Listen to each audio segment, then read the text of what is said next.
Into the higher line to see if that helps him out much. Hasn't said much more on the radio, but he said it was wicked loose at the bottom. Yellow flag is out. Problems in turn number 2, into the wall, the 29. Scott Lynch. Leaders are down at 4. If you can get it rolling, get it turned around.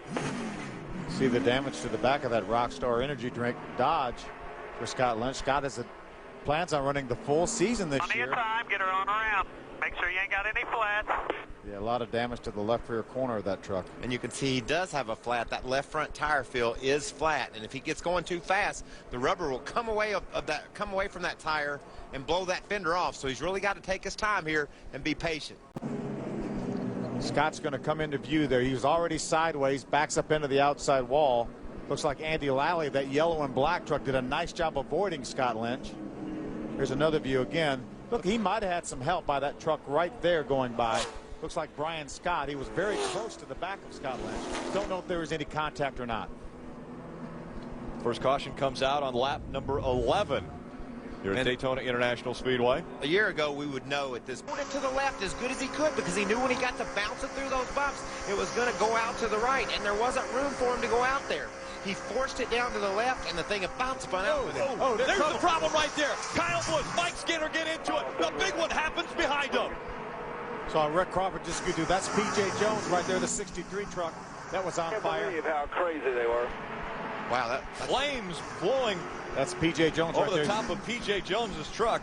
Looked like he already had the window net down. He's going to try to get to. There's Kyle Busch going through the infield. Chad Chapin right behind P.J. Did you see Rick Crawford slip through there? Yeah, sure did. There's P.J. getting out. Great to see him got it out of that truck. There's John Wood. Brendan Gaughan with such a great run going early. Started way back. We saw that initial contact. See Kyle Busch, that's a black truck up on the outside. There's Mike Skinner on the inside of Brendan Gaughan. Kyle comes down. Now he's going to move to the inside to try to, well, you know, it's a little bit maybe Mike Skinner coming up, and Kyle could have come down a little bit, but one of those deals, and here we go, the carnage. Well, did you see Mike come off 4 the lap before? He fought that truck to keep it coming, keep it from going up the hill. He didn't have a choice. He couldn't turn left and get off of Kyle Busch, and when Kyle moved over, Mike already had it turned as hard as he could. There's another view right here. You see Mike Skinner left of your screen. Kyle's going to come down a little bit to try to get by that number 8, and Mike Skinner looked like he just went up a little bit, and just enough to catch that left rear quarter of that 51 truck of Kyle Busch. This is a great view from the DirecTV blimp right here. Oh, look at Chad Chaffin coming in there late, and John Wood too. All but had it missed. But Phil, no matter how slow you're going, you can't see through the smoke. Now we can see here that they were going to run into somebody, but they can't do it from track level. Yeah, you could see Skinner just pushed a little bit up off that corner, just like he had done off 4 the lap before, trying to hold it down. The thing just the front end got away from him, and Kyle changed lanes. If Kyle doesn't change lanes, Mike doesn't hit him. But Kyle figured it was fair to change lanes. Yeah, Kyle was just running through the center. He wanted to move to the inside of Chad McCumbee, and unfortunately, when Mike Skinner eased up the racetrack a little bit, they made the contact, and this is what ensued. Look at that violence. Parts and pieces flying, trucks on fire. Jack Sprague. Jack Sprague trying to make his way through there. I tell you what, Rick Crawford came through right behind that 63 that was on fire. It's amazing that he didn't hit anything. Kyle Busch gets out of this deal free, too. He didn't hit anything either. He's fine. That's going to keep it out of the inside wall. Going to do a couple 360s, and away he goes. This is where we were riding along when this all happened. Outside. As Kyle came down the hill a little bit, Mike couldn't keep off of him. Oh, big wreck. There's Matt Crafton right behind Mike. You saw Brendan Gaughan for a moment. Can't believe how crazy they were. Jack Sprague making his way through there in the 2 truck. Jack Sprague looks like he's got some damage to that nose, Phil. Well, here's Ted Musgrave's view right here. 3 wide. Still 3 wide. Teddy got a piece of that. Yeah, big piece. That probably busted his radiator and tore his truck up quite a lot. We're in it, guys. I can't tell. Yeah, a lot of trucks involved in this incident. Every now and then a wreck happens where circumstances just limit. He was moving up then into the 51 because of the 10 making contact to the back end of him. Let's see if we can see if the 10 did. Look, he's right there beside the 10. Outside. We heard him pedaling the throttle, so that might have been a situation when he came out of the throttle. Freaking guy, Rick.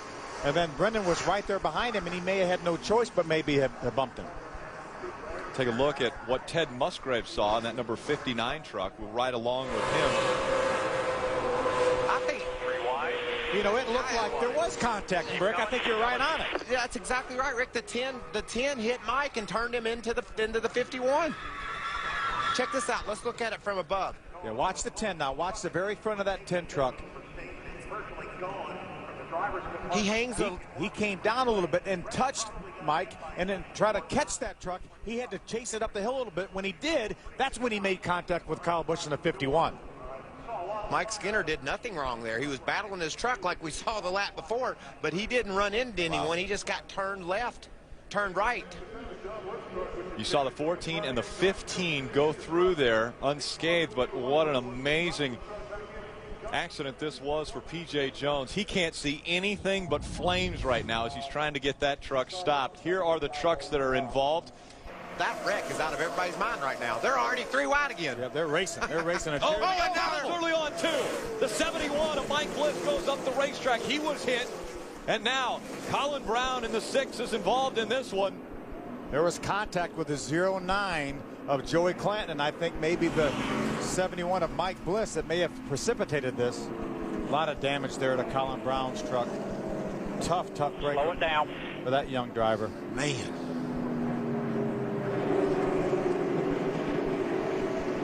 Look at all the oil on the side of that truck, Phil. Yeah. There's Terry Cook. Look at what happened now. Watch that yellow truck in the middle. There's Mike Bliss on the bottom. The yellow truck looked like he just darted down a little bit, maybe lost control of that truck for a little bit. It darted to the inside, caught Mike Bliss, that 71 truck, in a right rear corner. And it looked like Bliss, at the same time, it was another one of those driving situations where one was coming up, the other one's coming down at the same time. See if we can look at. Again, you were talking about him being 3 wide right away. You see Mike? Oh. Looked like Mike Bliss was holding his line that time, Michael. And it looked like Clanton got a little bit loose. The truck then darted to the inside and hung into the right rear of Bliss and turned him up the hill.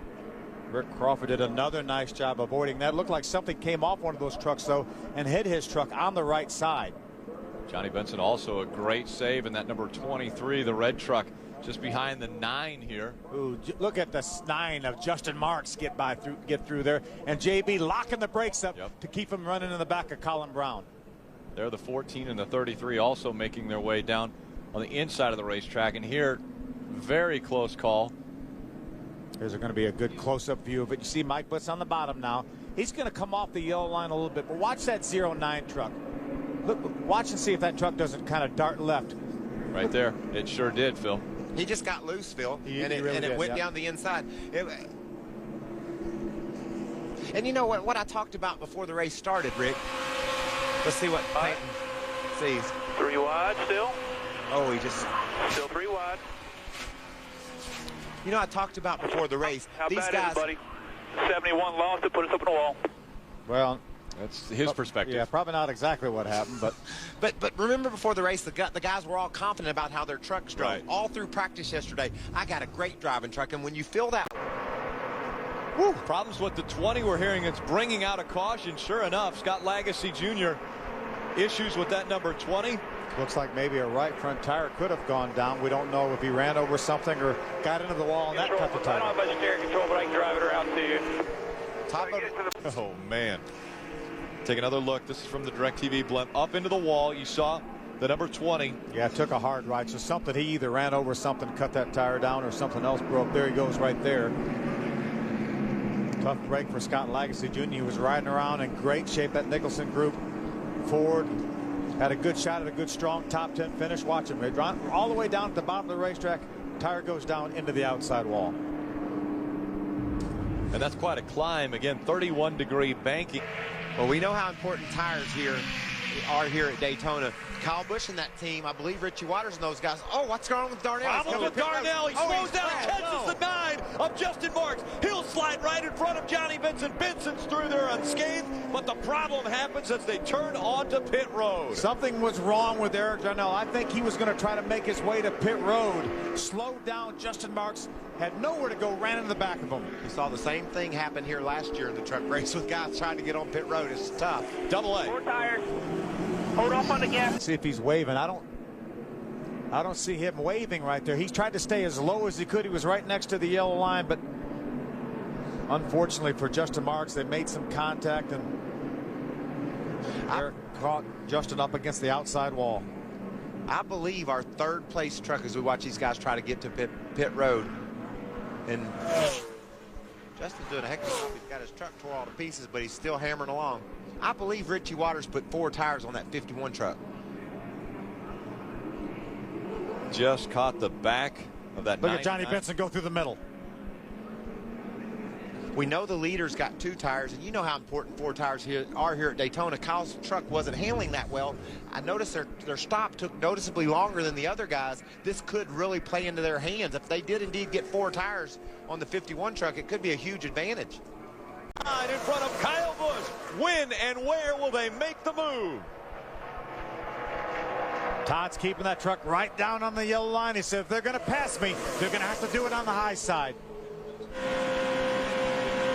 Coming out of turn number 2, this is where all the excitement is taking place this evening as they come out onto the backstretch. Who will make the move? Todd Bodine continuing to lead the pack. It's just a matter of time. You can see Kyle Busch all over the back bumper. Aaron Crocker moved to the inside to avoid it. A big run by Todd Bodine. Can Kyle Busch catch him? The 51 coming to the checkers. The 51 laid back off of him, Phil. Here's the run that he's looking for. Johnny Busch and Benson's going to push. They're going to be outside. To the outside goes Kyle Busch, but it's Todd Bodine crossing the start-finish line in front of Kyle Busch and Johnny Benson. Racing with that 2 truck, Jack Sprague, 3-time champion in this series. Teammate to Ron Hornaday this year. Again, Johnny Benson would have started on the grid. Problems with Justin Marks. He gets turned around in the number 9. Looks like he's going to keep it. And he'll slap the wall. Sure did, right at the very last instant. Had it coming off a great run last week at Daytona, fishing in the top 10. Looked like he had a truck maybe to contend for the win until he got involved in an incident with Eric Darnell, but a lot of damage to that. To come down pit road and take a look. See him on the inside. The 51 of Kyle Busch pulls out to the outside and just pulls him around. Sucks him right around. I mean, that's the worst feeling in the world. You're a little light off that corner anyway. In the throttle, that truck goes by on the outside. It'll just absolutely suck you right around. Watch this. And into the fence you go. And worst possible time to do that with all that fuel in the rear of that truck. The air pressure's not even built up yet.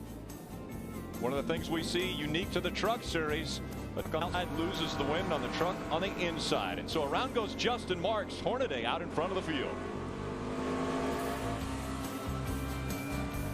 Outside of John Wood. Going to make a late entrance into this corner here. He's got Philip Magilton right behind him. Goes through the center, coming off the corner. Gets a little bit loose off the corner. There's some places in the racetrack over there off it too. Strips of sealer. Beatable, Darrell, but look at Todd Bodine there. Drives right down to the white line. Kyle had to wait a little bit to get back to the throttle, and Todd just drives by on the inside. That's it. You know, Rowdy Busch. And Rowdy's saying, I ain't got no rowdy friends. I'm in a league of my own, boys. An impressive finish for him a week ago at Daytona. He made the move to the outside, tried to get that pass. Still hanging the back end of that truck out as he's got himself about a 3-second lead over Todd Bodine. They told him last week, you know, early in the 500, take it easy, and he said, ain't no way. Doesn't know how to. Kyle Busch, so strong in whatever vehicle he gets into. You know, he stays busy running all 3 of these series. In his spare time, he runs a late model car. He needs to practice. A lot of seat time, and another checkered flag is going to fly for the 51 with Kyle Busch behind the wheel, winning the San Bernardino County 200. Dadgum, good job right there, boys. Again, Kyle Busch has battled back and forth between the lead and second. And right now he's on the point. We've got a problem on the racetrack. Caution comes out. It's Johnny Benson, the 23, having problems. You see the sparks flying out from underneath the right side. Going flat because it didn't feel tight until right there on 4. Johnny moved up to the 6th spot. So look to your right of your screen there. You see the tire go really in the second part of the dog leg. The tire goes down, and that's where you want to have it go down. Absolutely. I mean, he made some contact with the wall, but it would have been a whole lot worse had he had been in the corner. There's a chance. There's another shot right there. You can see the left rear tire has moved over actually outside the body, so it bent the rear end panhard rod or trailing arms and pulled it over. Let's listen to Johnny. Oh yeah. Oh. Sounds hard, doesn't it, Phil? Sure when you hit those walls, Rick, It still hurts when somebody else hits it. Well, people say why we are under this caution. Coming out of turn number 4, look for the 9 of Justin Marks sliding down on the apron. Just running all by himself. Did a nice job of keeping that truck down towards the bottom of the racetrack. What you love, Phil, is when a guy like Justin, young cat like that, can make a mistake, spin his truck out, and not pay the ultimate price, which is packing it into the wall. Probably made a little bit of a bad decision here when he just jerks back up on the road, but at least he didn't have to pay for that mistake. He could learn from it. Ride with Travis Quapple looking out the back. That's where you want to see. No caution yet. No caution. Out the back. That's where you want to see all the crashes. Right out the back.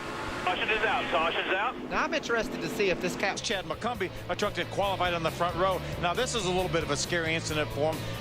The 6 of Colin Brown thought he had a tire going down, so he was trying to make his way to the apron. Kyle was racing down there in the apron. They made a little bit of contact to cause Colin to get turned around, and then he made his way to pit road. NASCAR, 1 lap of racing to go. Kyle Busch leading Ron Hornaday 0.3 of a second.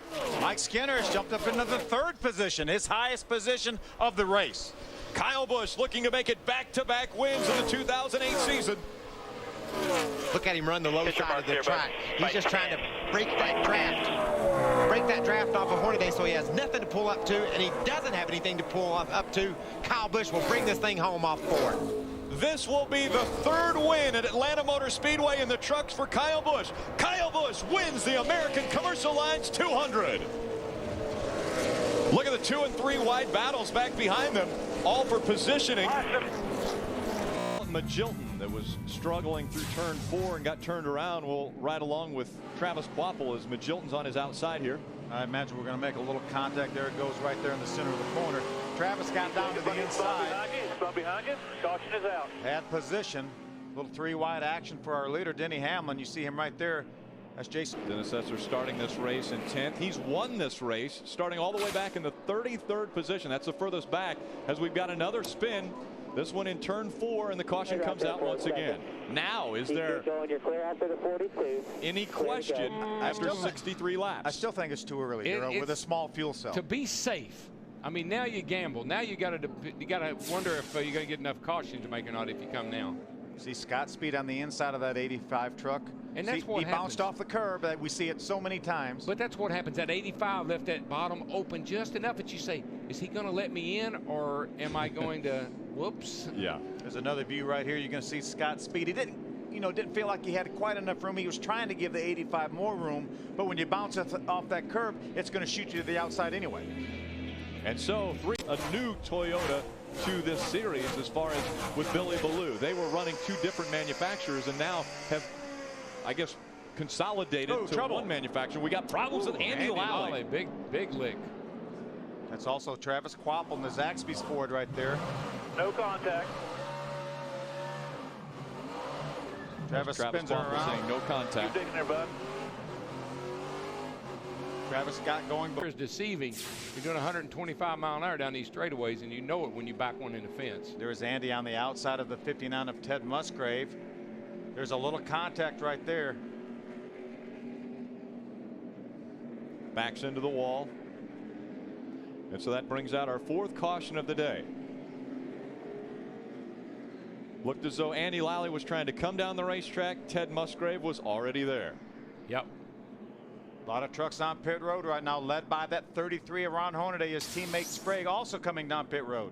Jack Sprague. Well, these two battled about the last 10 races of the season. We got problems again in turn number 4, and it's right in front of our race leader, Kyle Busch. Oh, this could be. Kyle was able to get stopped and without making any contact, but obviously he's coming down pit road anyway. It really doesn't make much difference that he lost all that track position now because he has to come down pit road anyway. Looks as though just a. No, he didn't hurt anything. Yeah, just a little cosmetic damage there. Out in front of the field. I got in a little hot. You didn't. He spins up high. Now, Kyle had already decided to go up high. I have to give Kyle credit. Probably a year ago, he'd have gassed her up and pushed that 85 right out of his way. But he used a little restraint today. He did let him know he wasn't appreciative. He didn't like it, but he didn't wreck his truck trying to make a point. Somewhere. Dennis Setzer, Brendan Gaughan 1 and 2. Best Brendan Gaughan has finished at Martinsville was 6th back in 2006. Got trouble down here, guys. Oh, problems again. Big old trouble. This time Tim Cowan in the 42. It looks like gets turned around, and then Jack Sprague involved in this one as well. The 4. Stacy Compton and John Wood in the 21 all getting caught up. There's Timothy Peters, the 47 on the outside. See a little bit of damage. That 85 has been involved in a couple of incidences already. And John Wood just used up that 47 truck. They just drove down in there. He was on the inside of the 3-wide battle, and you really don't have your marks when you're in a situation like that. You're way on the inside. You lose your bearings on exactly where the corner is. John got in that corner too hard, made contact with the 47. A lot of damage when you go to short tracks, so that's exactly what we're seeing today. Keep going. Keep That was digging. right behind Keep digging. the 15. And there's Darnell right there, the 99 truck. So he made a little bit of contact, but then he thought he had a prop behind this Zaxby's truck right here. That's the gunbroker.com Dodge right there. Jason White. Jason White. Another spin. Philip Magilton backs into the traffic in turn number 4. That brings the caution out. Right. Backs right up in front of the leader.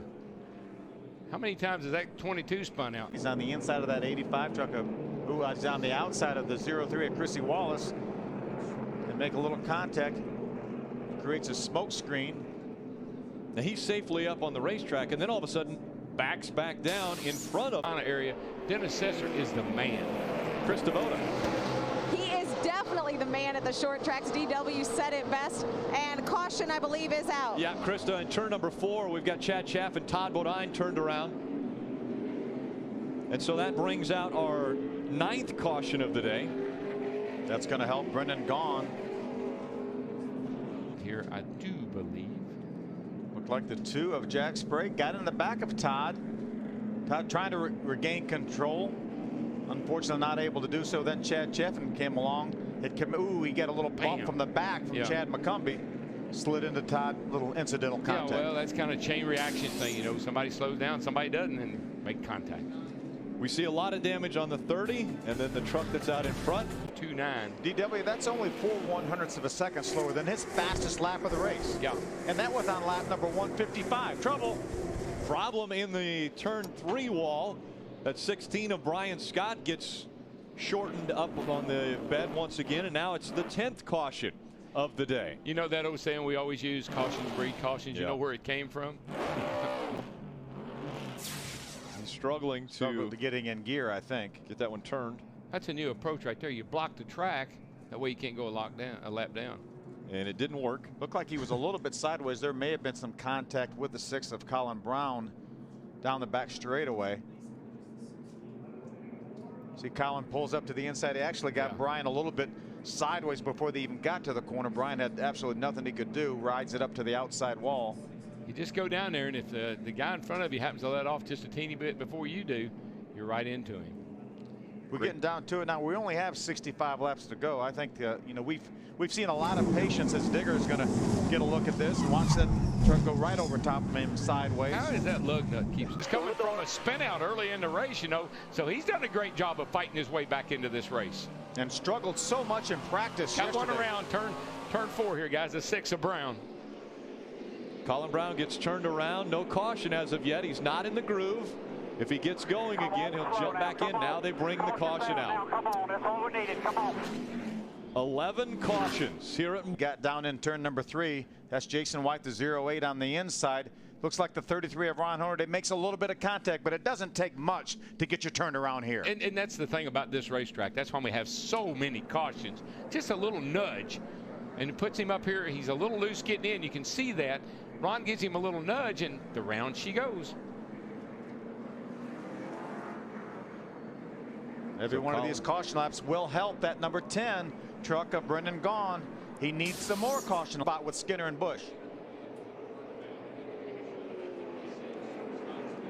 Kyle Busch made a strategic move to stay out. Problems again in turns 3 and 4. This time it looks as though it's the 20 of Scott Lagasse Jr. that got turned around. And that brings out another caution. 13 on the day. Now it's Brendan Gaughan just absolutely chewing on the steering No, he wheel. was like that before. Yeah. When he came down pit road. Going to commit down to the bottom. The 20, as we talk about, takes his normal line into the corner, and Chrissy was committed to go to the inside there. Wasn't quite up there, no, but when you got to go to the curb, you're going in too low, and you're not cutting that guy in front of you slack. Not that you have to, but proper etiquette would be to give that guy on the outside a little room or getting in. When does proper etiquette go out the window at a short track? About 20 laps to go. Yeah, but we're in that window. Well, you see Scott Lagasse obviously getting turned back around. The caution light. Duck to the outside of Mike Skinner. He got up about halfway up on him. Just couldn't quite hold it there on the outside. No problems. Jack Sprague gets turned around coming out of 2, and a hard hit by Shelby Howard in the 13 as well. Our 14th caution. We saw 13 previous yellow flags fly. And now this time it is Jack Sprague getting turned around, and then Shelby Howard getting into the side of him. Hard contact there. You see the damage to the left front. Well, our pole setter has had an adventurous day, I must say. Started off great, but hadn't ended up. Looks like the 2 was trying to fall in behind the 30 and didn't leave enough room. Yeah, made a little contact, I think, with the 60 truck of Terry Cook, and then Shelby Howard came along with absolutely nowhere to go. From nowhere, and that's a shame. Shelby had a great qualifying run. 3 wins at this racetrack. Just rolls her down in there, turns a wheel. Oh, no! Kyle Busch gets in the back of the 5, and Mike Skinner spins off, coming off of 4. And nobody hit him. That is incredible. Incredible job by those guys to avoid him. And the spotters. Somebody did hit him. Well, to start it. Oh, yeah, okay. But after he spun, I'm talking about. Now. See Kyle barrels it down into turn number 3. Who Skinner just didn't go. Skinner just had it almost like he didn't go. Or maybe ran out of fuel, possibly? He could be, because he looks like he's out of gas.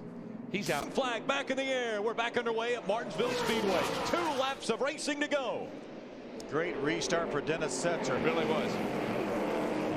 It almost looked like Johnny Benson stopped a little bit there, maybe to make it look like Dennis Setzer jumped. I think he was trying to lay back and get a run on him, but he didn't time it right. Setzer's run a flawless race. Out of 4, the white flag in the air. And the other thing is he wanted to be sure he had a cushion so that the 51 couldn't get a run on him.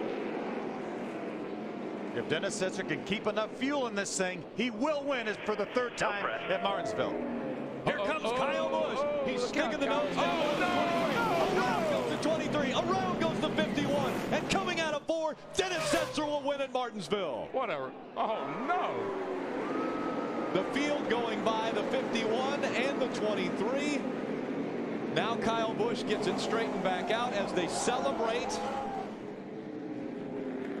That's just all wrong right there. Going into turn number 3, Dennis Setzer, Johnny Benson, and Kyle Busch. And here's what happened getting into 3.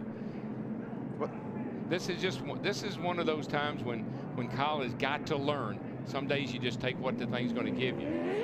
I tell you what, this could be the first ever 2nd place finish for Matt Crafton. This would be a career best finish for him. Well, he came across the line in 2nd. Now we will go back and review whatever we need to. Depends on when the caution flag comes out. But I want to say Matt Crafton is going to be 2nd, because obviously Johnny. And he sped through the first segment. NASCAR said, I got some more bad news for you, Scotty boy. You're going to come back in and do that again. That's just very, very difficult for a competitive cat to take. Speaking of bad news, is Chad McCumbee right now saying, okay, that was, we got a problem. John Wood is involved in this one as they slide up the racetrack. Also involved the 4 of Stacy Compton. So 2 trucks involved in this most recent caution. We saw John Wood come back on pit road late, Phil, to either top that truck off or do some work on it, and now he's crashed. Yeah, we reported that he had made his way. Oh. Stacy was just on the inside of the 07 of Ryan Lawler. It looks like he was going to save it and then just ran out of racetrack. John committed to the bottom, was trying to get by, thought Stacy would move back up the racetrack, and then they made contact down on the bottom of the racetrack. I don't think sometimes people appreciate how hard these things are to get stopped. You go down in a corner, run 180 mile an hour, you're turning left, you see a truck wrecking, you got to make your bet which way he's going to go. John bet low, and John went low. He bets 4 truck would go high, and it didn't work out. But Stacy just got a little bit loose down on the inside. We see it so often. See how far John's back, thinking, I got it, and here comes the 4 truck. Looked like he was going to be completely clear, and then Stacy's truck just turned left hard. There's the tail end of it right there where they already make contact and they slide up into the outside safer barrier. Landon Castle does a good job going by on the inside on the apron. Adam Alexander. Well, and guys, it's been a challenge for John Wood here in the early going. Lost all his track position. He got it back now. Third caution of the day comes out. Take a look at this. Again, that Shane Sieg in that 51. Looked like he got loose there, had to chase the truck up the hill, made some contact with the 10 of Brendan Gaughan. Brendan jumped on the gas to keep that truck from spinning around or getting in the outside wall. No damage for Brendan Gaughan. Wow, I love that. Did you hear the motor on Brendan's truck? Look at that. Wide open, bowling the tires, keeps it headed in the right direction. Great job by Brendan Gaughan. You don't have any idea how hard that is to do. That's textbook right there. That's how you do it right there. Riding along with Bobby East. Look how sideways that truck is right in front of him. But he just buried the throttle and steered his way out of it. Terrific Unbelievable. job. I love that. That was so cool. Again, it's our Bodine quickly working his way back through the field, right? Well, Adam, it looks like a great deal of sheet metal damage here to the Northern Tool and Equipment Ford. Oh, problems, and we got a right. problem on the racetrack. Yep. I see smoke over in turn 4. It's the 46 of Landon Castle who slides into the infield, and that will bring out our 4th caution of the day. It didn't come out when Eric Darnell hit him. Bounced off the wall. I don't really know what happened, but it's pretty unfortunate. All right, well, the guys are going to work here, and they will try as hard as they can to get this 99 back out there for those valuable points.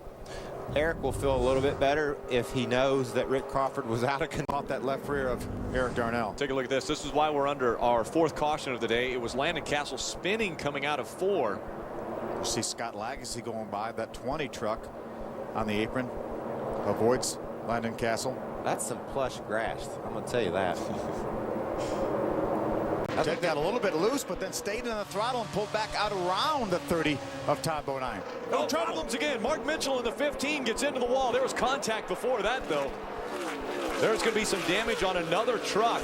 Yeah, the second Billy Ballou truck with damage. And what a great run Mark Mitchell was having, too. Had run up in the top 5 early, was in the top 5 because of staying on the racetrack this time. And out front, let's take another look.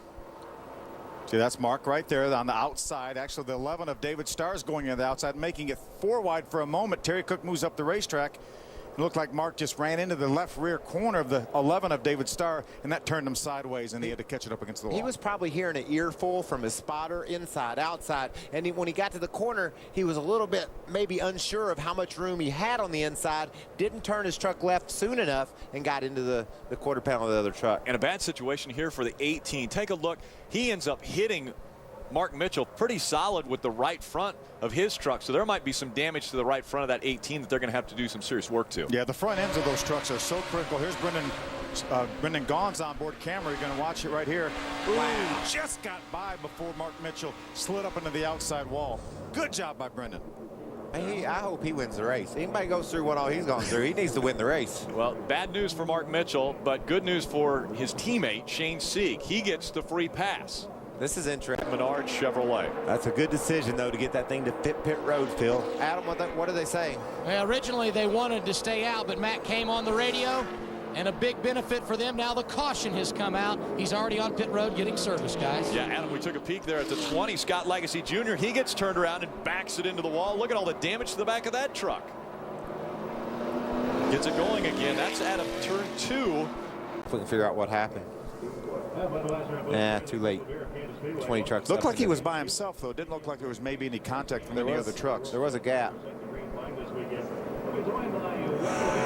Riding along with Bobby East. His Ford onboard showing us the picture. Yeah, looked like right through the center of the corner. Maybe he got loose, had to chase it up the hill, didn't quite catch it. Made some contact with an outside wall. Heavy damage to the back of that truck. Looks like Kraft and Mike can get his truck to still be competitive. Some of the lead lap trucks are pitting. That's that's usually a pretty cool cap. Darn it, sometime when you see a guy up the top 5. Whoa, up the wall, up into the wall almost, and he's hanging on. No, he's not going to be able to hang on. He slides to the inside. Nobody makes contact with Matt Crafton. That was amazing. Yeah, Matt was really trying his best to hang on to that thing and run it hard, and unfortunately did not have the rear downforce that he had when he started the race before that damage and lost control of that truck, but everyone did a great job avoiding him. 13 truck, Jack Sprague's going to go by. You see him get a little bit loose. Now he gets up on the loose stuff and just loses the back end of that truck. He was trying his best to run that thing as hard as he could. You know, he wanted to get all he could out of it, and we talked earlier, you have to commit to run wide open through these turns, and that's how you make the best time. He tried it, and he said, I think it'll stick, and it didn't. Got away from him. Luckily, no more damage, and some really good job by the field getting by him. Real close calls there. Yeah, I think the 51 of Shane Sieg just barely avoided him. Did a nice job. Adam gone running fourth, so McCumbee behind him in the red truck. One closest to him. Problems again. We've got the 7 into the wall. Andy Lally backs it into the wall. That brings out our 8th caution of the day. A little debris. Looked like the rear bumper bar came down off the racetrack onto the apron, and the driver's side. There's a replay. He's on the inside of the 40 of Chad Chaffin. Got a little bit loose, had to chase it, made some contact with Chad. Chad did a great job saving that truck, but unfortunately for Andy Lally, hard contact. Difficult day for Andy Lally. Really need that air to lean on, Rick. When you get down in the corner, if it's not there and you're used to feeling it, you're driving a different this entire race. Hornaday was able to fight his way around David Starr. Problems in 4, sliding down off of turn number 4. That's Donnie Lee in the 71. Hasn't anything yet. David Starr has a lot of damage to the right side of his 11 Red Horse truck. A lot of damage. He must have got in. Take another look. This is coming through 3 and 4. You see Donnie Lee moved up, got into David Starr, and put him right into the wall. A tough break for David Starr. Had a good run running up in the top 5. Donnie Lee did as well. Donnie got sideways. Unfortunately, David Starr was there to keep him from hitting the outside wall. Well, in Donnie's defense, he's got some company behind him, guys that have pitted on this last caution. That all goes out the window if the caution flag falls. Problem sliding through turn 4. That's the 09 of Bobby East. Also involved Dennis Setzer with some hard damage to the right front of that truck. That brings out our 10th caution of the day. And that's exactly what these guys were, I'm guessing, hoping for. Let's take another look at this. A lot of damage to the right side of that number 18, and this is why. Oh, he lost the right front tire, looks like. Yeah, it looked like he cut down the front tire and then into the wall. Bobby East did a nice job avoiding him, went through the grass and down pit road. Take another look at it. This is evasive action at its best. Bobby East said, I believe I'll be taking a left. Didn't hit a thing. Yeah, and didn't see him till the very last second because he was right behind the 46 of Landon Castle. Watch this now. This is going to be a great view right here. Holy cow. What's he doing there? Wow. Talk about instantaneous reflex. Yeah, people ask me all the time, do you have to have great reflexes to be a race car driver? I said, well, experience will help you a lot of times. Sometimes it's best not to react. But in that case, well, I know he's telling Rick Wren, I'm saving fuel. I'm easing. I'm really being easy on it. But they're still running right now a second slower than their fastest laps of the race. So, Todd Bodine gets spun around. Into the wall he goes. Todd was running second. He got into the side of a slower lap truck, and all of that damage will bring the caution out. Good news for Ron Hornaday. Extremely bad news for Todd Bodine. What a horrible break for Todd Bodine. It looked like they were lapping the 09 of Bobby East, and looked like Todd was on the inside. Did he get a little bit loose down on the inside, Michael? Yes, I think that we'll have to look. Todd's going to dive down to the inside.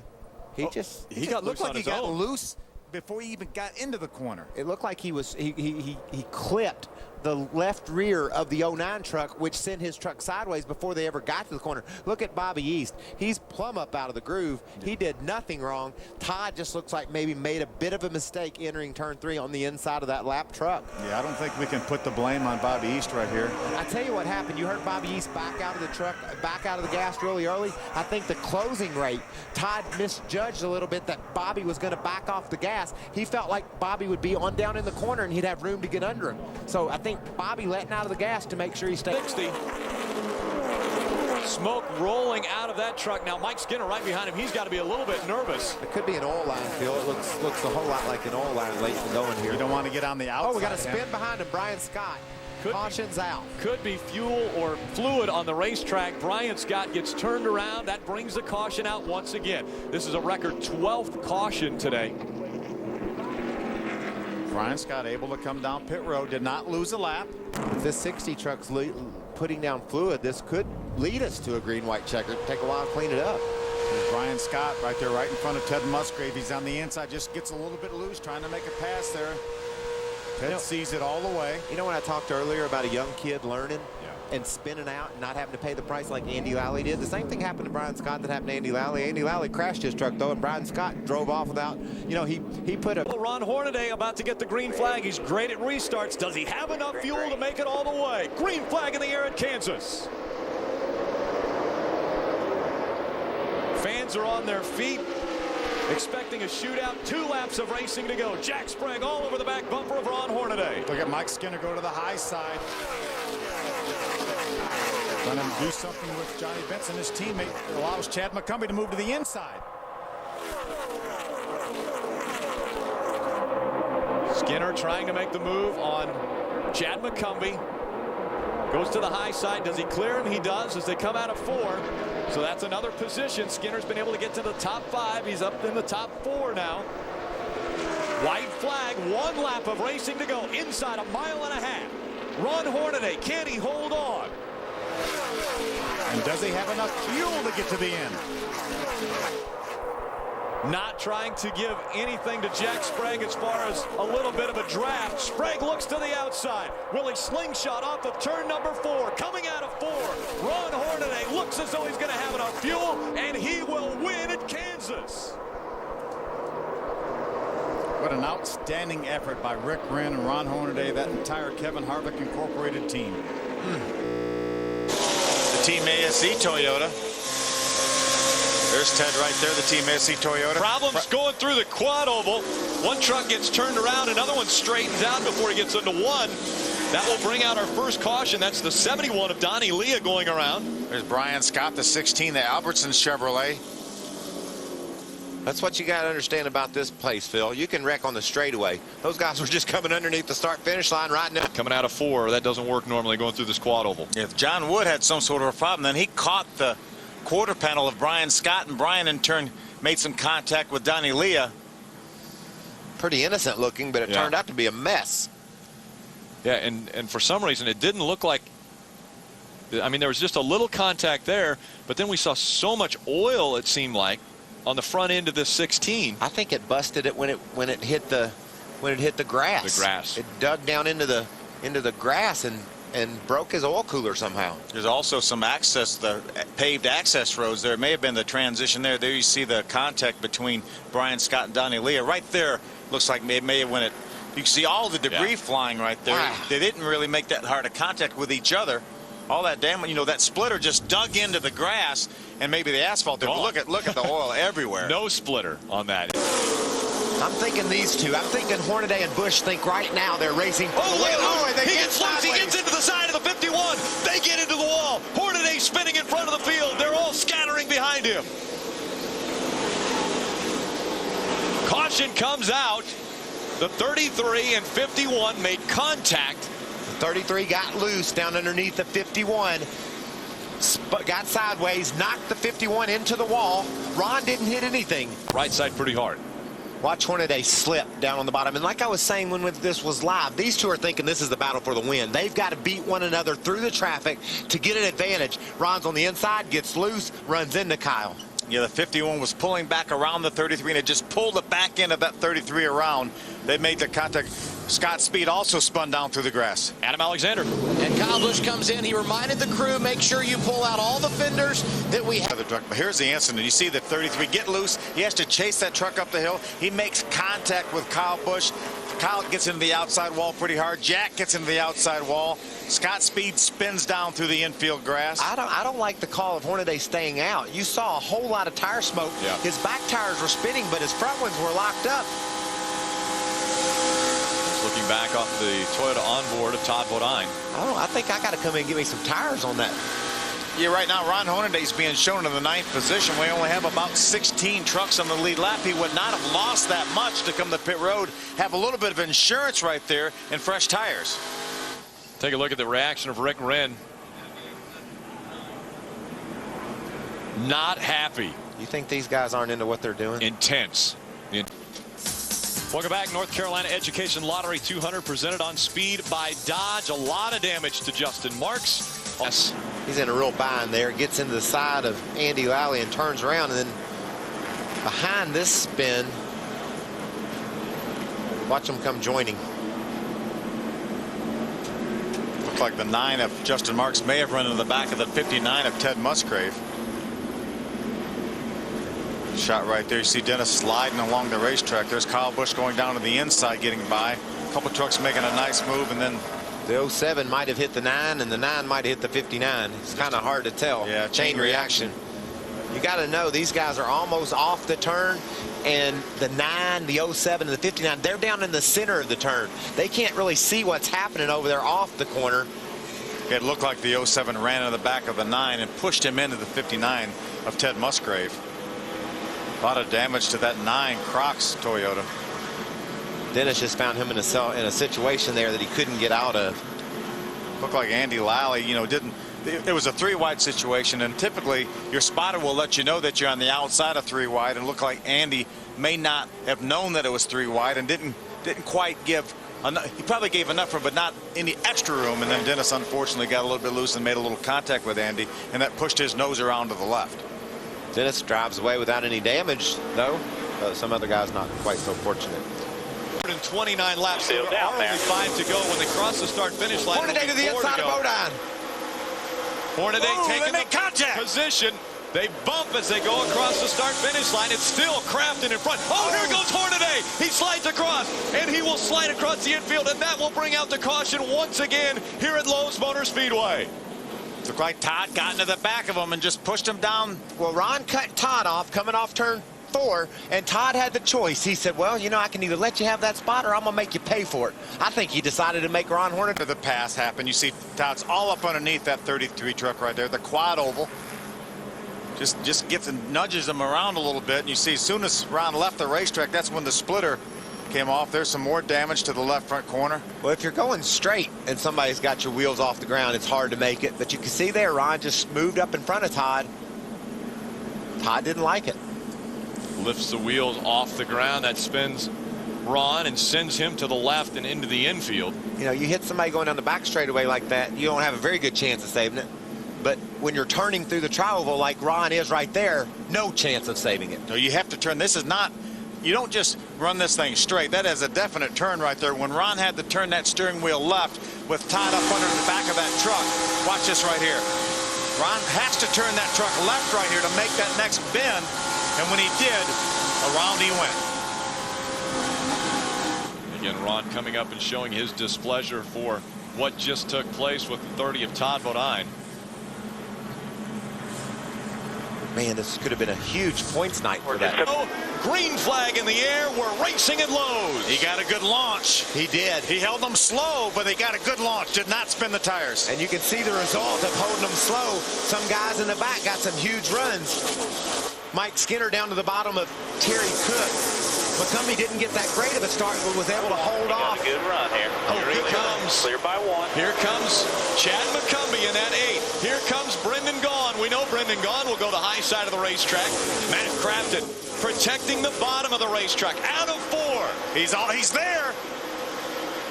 Here comes Eric Darnell. He's underneath Terry Cook, or excuse me, Rick Crawford for the 4th spot. The final lap at Lowe's Motor Speedway. Matt Crafton leading by 2 truck lengths over Chad McCumbee.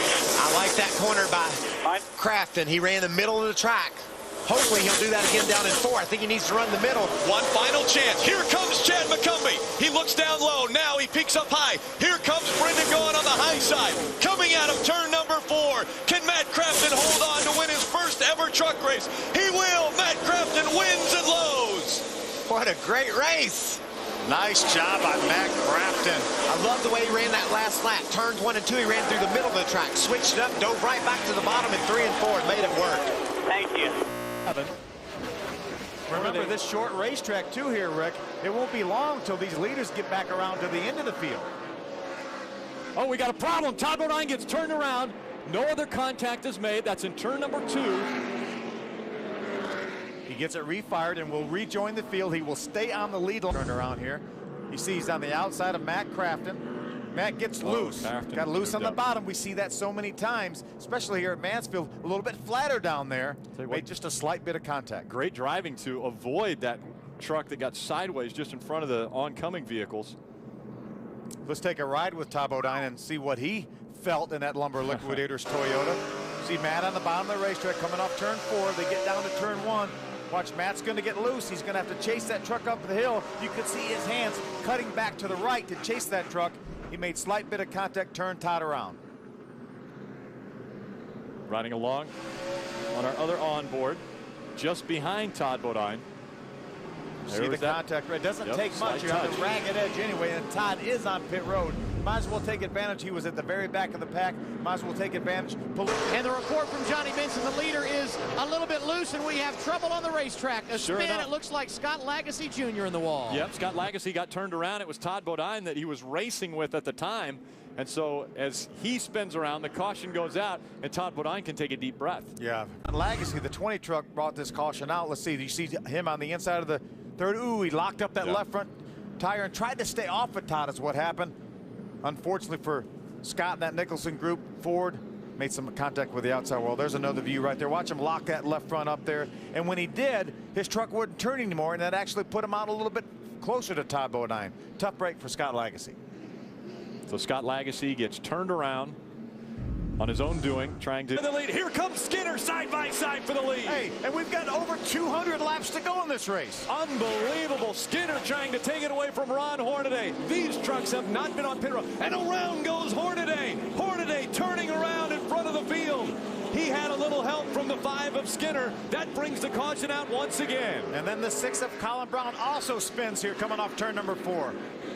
Look at his truck now. I'm telling you, Ron Hornaday looked like a man possessed. He has got to be just... It pulls the nose off, and then Hornaday says, I'm taking that spot there. You see him continue to bump. Now, there was a lane up there for Johnny Benson, but here we are again. There's Mike Skinner now on the inside. They make a little contact before they even get to the corner, and that's what really got Ron Hornaday out of shape.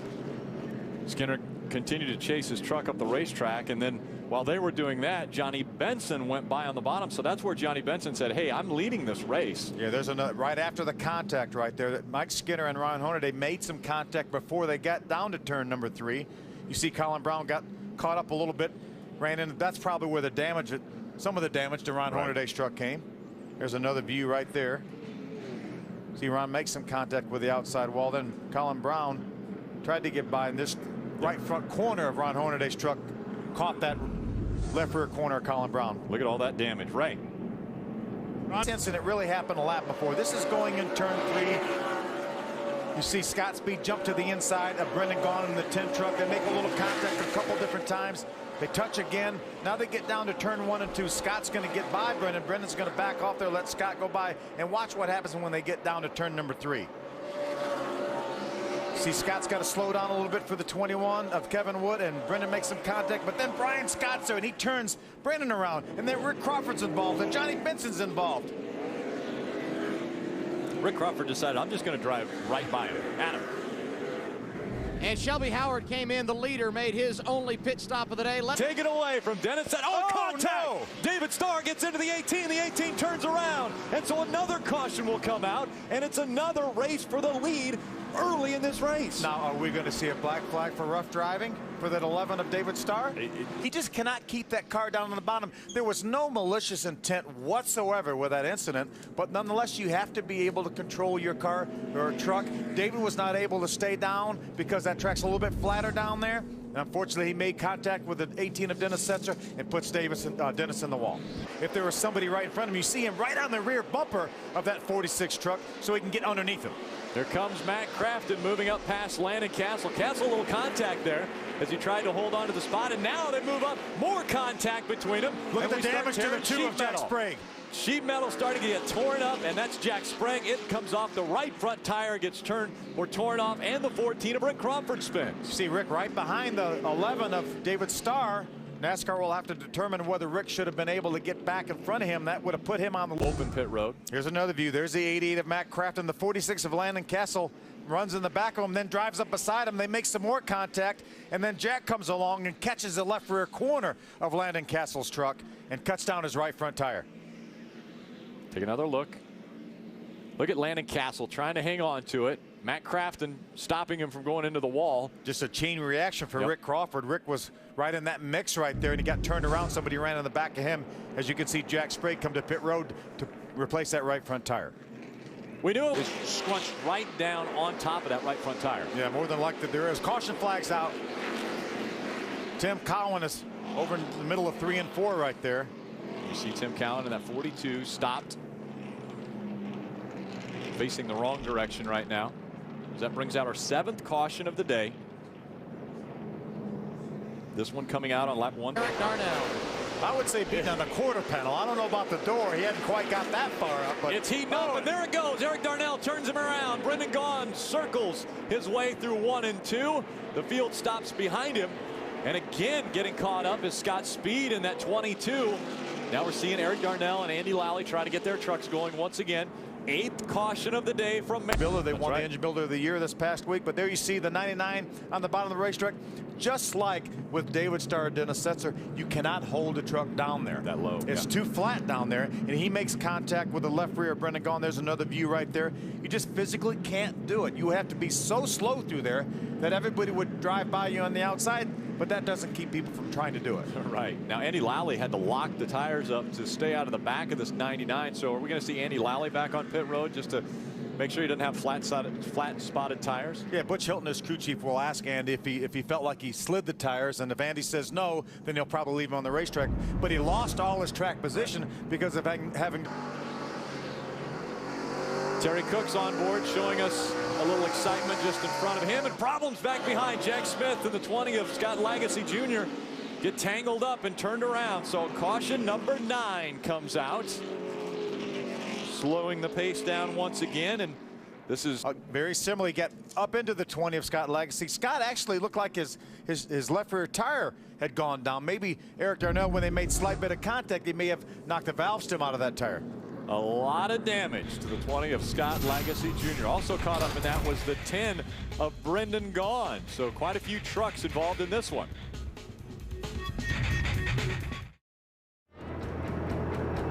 Welcome back to Mansfield, Ohio. A busy Memorial Day weekend for racing.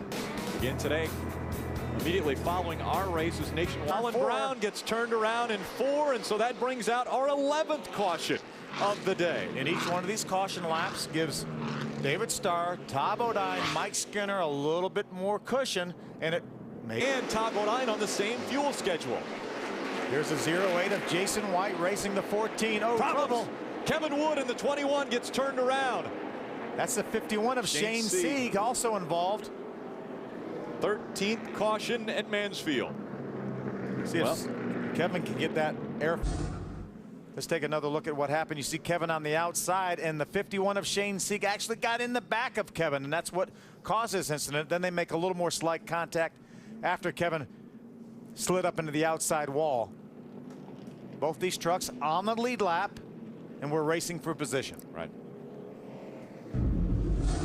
So again, Brian Scott just got hit in the back by the 88 of Matt Crafton. Jack Sprague right in front of that. He's in a battle with Benny Gordon right now for the 8th position. Brian Scott goes around. It didn't look like anybody was near him. And Brian Scott turns around on the racetrack. That brings out our 14th caution. Bad news for David. Brian Scott got turned. There was a truck behind him there. I think he got a little contact maybe from the 88 of Matt Crafton. Just a slight bit of contact in the left rear quarter panel. See if you can see it. Yeah, that looked like there was right of your screen there. There was a little bit of contact right there. Brendan Gaughan just sliding by, as did the 22. That's one of the Scott first times Speed. we've seen any contact at all this race, actually. Yeah, these trucks are so pristine right now. Lucky Dog. Now he can smell his first Truck Series win. He sees the leader, but now he's got Tabo 9. He's making a late charge here. He's going to have his hands full. Oh, problems with Brendan Gaughan. Brendan Gaughan turns around. That will bring the caution out one more time. 15th caution of the day. And oh my goodness, is David Starr going to be nervous? And a nightmare for David Starr, that caution flag. Now we will have 10 laps of racing to go. This is how this caution came out. Brendan Get a little sideways and crafting right up into him. You saw him lock up the left front tire right there, and that didn't allow that truck to turn. He made contact with Brendan, turned Brendan around. Adam Alexander. And after crew chief Brian Barry had come on the radio and instructed Gone on what they will do, Brendan came to the final lap when they come out of turn number 4. David Starr is going to see the white flag. One more lap around Mansfield Motorsports Park. Donnie Lee is right there. Here he goes. He makes contact. David Starr keeps it straight. They're side by side. Three wide down the backstretch. Donnie Lee out in front. Todd Bodine down on the bottom. As they come out of 4, Donnie Lee has the edge. Donnie Lee will win in Mansfield. What a terrific finish, and what a job by Donnie Lee. He was aggressive this race, and it got him a win. Welcome back to AAA Insurance 200, now being slowed because of our first caution on lap 15 of this 200-lap race. The 89 of Ryan. Got to him off 4. He didn't go up or down. He just went through. Take another look. There's the 21 right behind that 89. Spun him out.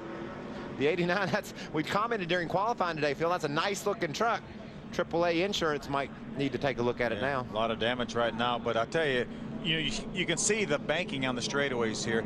Both front and back side. Front side has a little more banking. There's after the initial contact from the 21 of John Wood, but if you spin out coming off turn 4 there, it's almost impossible to keep that thing out of the inside wall. The only time I've seen it not wrecked was Jimmy Johnson qualifying a couple years ago, spun out and spun all the way down. Welcome back. Brian Scott just got into the inside wall, and he hit that thing hard. You can see the damage. See the damage to the inside of the Albertson's truck. He's already been into the outside wall. The outside wall again, and pulled off the outside wall. Oh no, he got into another truck. A little bit of a look at this hit. There was oh yeah, look, man, it bent busted the wall. Busted the wall where he hit it. I think that's a boilerplate, isn't it, Phil? I think it is. Yeah. It just bent it. Look at that, where the dirt actually flew underneath that wall. Tight truck, that one's going to wear a little bit more. If you've got a loose truck, your right rear is going to heat up a little bit more. And you can have contact. Problem. Andy Lally gets turned around. Rick Crawford goes on the high side. Andy doesn't look good save. That was a great save down there. Fortunately for Andy, it was in the center of the corner. There's Jason White. He got a little piece of that on the inside. Oh, they're still wrecking. There's Brendan Gaughan. Brendan Gaughan just got into the wall. That's tore up. And that was awfully late after the caution flag was out. And in the opposite end of the track, and Brendan's not too happy. Being shown one lap down. You see Rick's on the inside. Rick just gets a little bit loose on entry, slides up the hill. Yeah, Andy gave him some room, but Rick had to move up the hill to catch that truck. He made a little bit of contact. Look at Jason White. Wow, that was close. He barely snuck by. Great job by Andy and by Jason White. There's another view right there. He just made the slightest bit of contact. You see, watch his hands. You see him crank that thing all the way to the right. Yeah, and Skinner got in the back of Crawford as part of that chain reaction. Look at Jason White down there in the dirt. He keeps his going straight as well. Just a slight bit of contact from the 7 of Andy Lally, and it turned Jason sideways, and he was able to save that truck. You can see Rick sliding up the hill. Just can't turn the wheel. You get on the inside of another truck, and it's loose, and he just couldn't turn to the left and made contact with the Lally truck. Adam Alexander. And a tough break for Rick Crawford. This team very confident about the piece they brought here today. Opportunity for Landon Castle to gain some valuable experience. And now check this out. 99 spinning on track. 99 of Eric Darnell slides across the racetrack. That brings out our 5th caution of the day. Caught a glimpse of the 33 of Ron Hornaday going by, so that will cost Eric Darnell a lap. He does get that Northern Tool and Equipment Ford refired. The truck certainly is. There's Eric on the outside of the 30 of Todd Bodine. They drive down on the corner. Todd comes up. Todd gets real loose, and then he gets into the left rear quarter panel of Eric. Eric does a nice job of making just slight contact with the outside wall, but just about every incident we've seen has been a deal where the truck on the inside makes contact with the truck on the outside and turns them around. There's another view right here. And we've seen some great driving after the spins of guys just barely slipping by and not hitting these guys going the wrong direction on the racetrack. Check out Eric Darnell as he spins to the bottom of the racetrack. All these trucks trying to figure out how to miss him. Going to ride on board. Todd Bodine's on board. Watch, he's going to get loose. He's going to have to chase it up the hill. There he makes the contact right there. Inside, clear low. So you see Eric Darnell, he's going to make the hard left turn. He'll go behind the wall. Battle and win the war. There's Todd Bodine right there. There's Rick Crawford right in front of him. That's problems. J.C. Stout slides down the backstretch. Keep her down there. Stay there. Front of the brake. Front of the brake. All right. You got the back wall, guys. You got the back wall. It happens so often. You see the left rear tire flat on JC's truck right there. What happened? Just got a little bit loose coming off of 2 and just got away from him just the slightest bit and did his best to catch that truck, and unfortunately going to make some contact with the inside wall. That is a safer barrier on the inside of the backstretch wall, though. So if you're going to lose it off a turn, 2's better than 4. The deck lid flying off, but tethered to the truck, so it just flipped over, and they'll go to work on that truck. On the straightaway, maybe it's an inner valve spring or something like that that only affects these things at the very top end. So potentially, we've got problems with the right front of Todd Bodine. He talked about the front tires were going away, and sure enough, they have. The right front goes away, and the caution comes out. No, there it went. Yeah, and that's the usual result when you blow a right front tire. Inside. Come on the pit road there. We've heard Todd Bodine talk all day long about his front tires weren't working. He couldn't get any grip out of those front tires. That's just meaning that right front tire is sliding across this surface, and it's wearing that tire out. Pit road is still closed right now. You know, we talked on that last caution. I thought some of those guys would stay out and wait to make their last stop. It's gonna be tense right now. You know, Doug Walker sitting on the wall trying to figure out what. Everything's fine. That 8th place finish. White flag. One more lap here at Dover International Speedway. Scott Speed looking for his first win in stock car racing for NASCAR. Could it come in the NASCAR Craftsman Truck Series? He's a half a mile away. Easy, man. No He's got it. No pressure. That's got to be a very calming voice from Slugger Labby saying, easy, half throttle, do whatever you got to do, toenail. The nickname may stick, but it's going to be Scott Speed coming out of turn number 4. He'll win at the Monster Mile. Yeah, baby. Colin Rolla, he gets turned around coming off of turn 2. Yeah, Eric was running in the 17th spot when this happened. You see him just about keeps it out of the inside wall. Then the truck gets turned around again, makes slight contact with the left front and the left rear. It's a little bit of damage to the splitter there on the left front of that truck. They'll make adjustments and get him back out onto the race. He really did. Colin did a nice trouble. He just lost the tire. Blew the right rear tire. We heard it blow as he went across the front stretch. And so that will bring out our 4th caution of the night. It's Colin Brown, and boy, did he have his hands full on the back stretch and then blew the right rear tire out when he came onto the quad oval. Look at all the damage that blown tire did. Remember now, that tire was caused by contact. Afton and Bobby East, he's going to get a little bit loose coming off 2. He chases the truck up the hill, just ran out of room, makes a little bit of contact, but that was enough to cut down that right rear tire. There's another view right there. Yep, that's coming through 2, and then he slaps the wall there. But that tire doesn't go away until he gets all the way to the quad oval. Yeah, here he is right through this quad oval right here, right at the start finish line. That right rear tire explodes because it was going down. He lost the air. Colin did a nice job of not letting that truck get back up into the outside with trucks coming by. There's another view. Watch that tire shred right there. He does a nice job saving that truck initially, but no rear grip right there when that tire goes down. Getting through the quad oval. Take a look right there. That tire explodes on him. It's amazing how much damage that does. It was an explosion. We heard it all the way up in the booth. It is amazing how much damage that rubber does when it comes apart like that. There's Colin making his way down to Mike Beam and the guys. A lot of spots on pit road recently, and now we see Kyle Busch looking to the inside of that 22. Scott Speed's going to lose the spot, and there's that 08 of Jason White into the wall. Yeah, that tire did not last very long. It was obviously rubbing. We saw the smoke, and that's the worst possible scenario for Jason White. Tough break for Jason. So lap 120. Here's what happened. We saw the smoke the last time. Obviously gets down in turn number 1. The tire goes down. Pretty significant contact with a safer barrier for Jason White. There's another view right there. You see him. That's the smoke earlier. That's the lap before that. We see all that smoke. He obviously on that restart probably made some contact with one of the other trucks, and it lasted 1 lap till he got back to turn number 1. That tire went down. There's Jason right there out of that truck. Gives a wave, letting everybody know.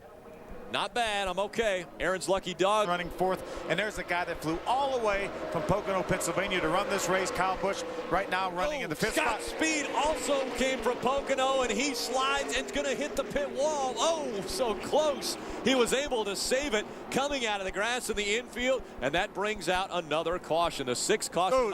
Rick Crawford. Crawford has a lot of damage to that truck. He must have got into the wall. Looked like he had a left rear tire down on that truck. Tough break for Rick Crawford. He was battling up. He was running. See Scott. Ooh, there's a damage right there. Scott Speed ran up into the left rear quarter panel of Rick Crawford. That sent Scott with a great save to keep that truck out of the pit wall. But unfortunately, it cut down Rick Crawford's left rear tire. Again, there he comes up. Tough break for Scott Speed, but an even worse break for Rick Crawford. Had a good, solid top 10 run going. Unfortunately, tremendous amount of damage to that circle bar truck. Yeah, and Rick Crawford, our points leader coming into this race. Obviously, a difficult situation for him now. We see him sliding as that left rear went away. He slaps the wall there. But the damage continues once he starts back up and tries to go back to the pit road. He has to go all the way around this racetrack. There's Todd Bodine's Lumber Liquidators on. We're going to watch this 14. Well, here comes the 22 of Scott Speed. They're going to make some contact right there. That turns Scott down to the inside. We're going to stay with Todd Bodine right here. Watch Rick Crawford. That left rear tire is already deflating. Todd backs off. He sees Rick. Fortunately for Todd Bodine, he was far enough to the outside when Rick turned around. Didn't get caught up in it, and there's Rick Bodine runs into trouble. Just in front, Ted Musgrave looks as though he's had an engine expire on him. Caution flag is out. You saw the smoke come out of the tailpipes. Oh, David Starr gets turned around. Makes contact with the inside wall. And probably some fluid on the racetrack from that 59. Yeah, or possibly David slowing down in the truck behind him, not getting the message and running in the back of David. We'll have to see if we got a look at that. Difficult for the Red Horse Racing team as David Starr. A lot of damage. You see the 59 gliding in. There's Ted Musgrave right there. He's driving right behind the 09 of Bobby East. You see the engine let go right there. Obviously a little bit of fluid on the racetrack. Ted got a little bit loose. And then in the aftermath, David Starr gets caught up in something and unfortunately makes some contact with the inside wall. There's another view right there. Let's see if we can see that 11 truck of David Starr. Looks like he got run into from behind. I don't know if that might have been Scott Speed, possibly. I don't know if Scott was that far up. It looked like a black and yellow truck, almost like Todd Bodine, but obviously Bodine was in front of him. So it couldn't have been that. Miles to go in this race. Long one, Skinner into the wall. As he gets the wall, Mark Mitchell gets the rebound of that, and now Scott Speed looking to the inside. Pretty prompt. Speed into the wall. Scott Speed into the wall hard, and that will bring out another caution, the 8th caution of the night. And it comes out here at Texas Motor Speedway, and guess what? We're going to have a green-white checker. Yeah, tough break right there. Scott Speed was trying to take advantage of Mike Skinner bouncing off the wall. He and Mark Mitchell running side by side. Scott dove to the inside. There was almost looked like he might even have got to the flat, but he just couldn't quite make the corner there. Green-white checkered finish this season. There's Mike Skinner bouncing off the wall. Then Mark Mitchell going to be side by side. Scott's going to make the move on the inside. Just ran out of room. Mark came down, and Scott made just slight bit of contact with Mark's left rear quarter panel, and then just sent Scott Speed hard into the outside wall. And it was very tight quarters there as Scott Speed was trying to take that position away. It was a battle for position between all three. You take a look at it, a lot of momentum for Scott Speed, but then entering the corner, they've got to check up. And just not enough real estate. Yeah, they ran out of room. I don't know that Mark Mitchell even knew that Scott was down there because he really squeezed Scott down to the inside of the racetrack. And then Scott made slight bit of contact with the left rear quarter panel of Mark Mitchell, and then around he went hard into the outside wall. There's another view right there. You see Mike Skinner doing his best to hold off Mark Mitchell. He makes contact with the wall coming off the corner. That just seizes their momentum up, and Scott Speed has a tremendous run. Can't quite get up beside him getting in the corner. Gets squeezed down and then hard contact. How about Mark Mitchell? A good save. I mean, Mark Mitchell was able to keep that thing pointed in the right direction. Yeah, terrific save by Mark Mitchell. You see the spring flying off of that 22 and the safety crew and the track crew now clean. Busch 1 and 2, 2 laps to go. Good start by Hornaday, but Kyle's right there. Hornaday right on the bottom of the racetrack. Kyle Busch now a truck length behind as he tries to close that gap as they go down the backstretch. What's going to happen with Busch? Kyle gets a little run on him right there. Hornaday's going to block. Going to make that truck wide. Hornaday stays to the bottom of the track, as does Kyle Busch. Right behind him, it's Johnny Benson looking for any kind of slip. One lap to go. Ron Hornaday in front of Kyle Busch. See if Ron Hornaday can put another couple corners together. Ron Hornaday's best finish at Texas Motor Speedway in the NASCAR Craftsman Truck Series is 4th. Looking to improve on that, and the only way to make it better is to get to victory lane. Through 3 and 4, it's looking good. Ron Hornaday will win his 35th NASCAR Craftsman Truck Series race. Terrific job by Ron Hornaday. This one coming out because Justin Marks got sideways going through turn number 2. Adam Alexander. And guys, he had lost a great deal of track position. They were one of the teams that took 4 tires on that pit stop at lap 47. That put him back in the pack. He lost it, flat spotted the tires, thus a trip down pit road. Unfortunate for them, they lose track position. The good news is he will refuel. Well, and Johnny can get those 4 fresh tires, get him some gas, and be all set. It's about right where he's coming off of pit road right now when Justin Marks got sideways. It was and a on look the again. inside, Yep. look, he was on the bottom of the racetrack. And it was obvious that it's flatter down there than it was up there where that 15 truck of Mark Mitchell was running. There's the tire going down. Yeah, There it went. That's probably going to bring out a caution. There he is right there up into the wall right there. That was when he went into the wall. That was before he just got into the wall when the tire went down, and now the caution has come out. Man, he had a career day going. Hey, guys. He's only got 6 trucks ahead of him. 5 now. Look at that run through the center of the corner. There's Colin Brown right there.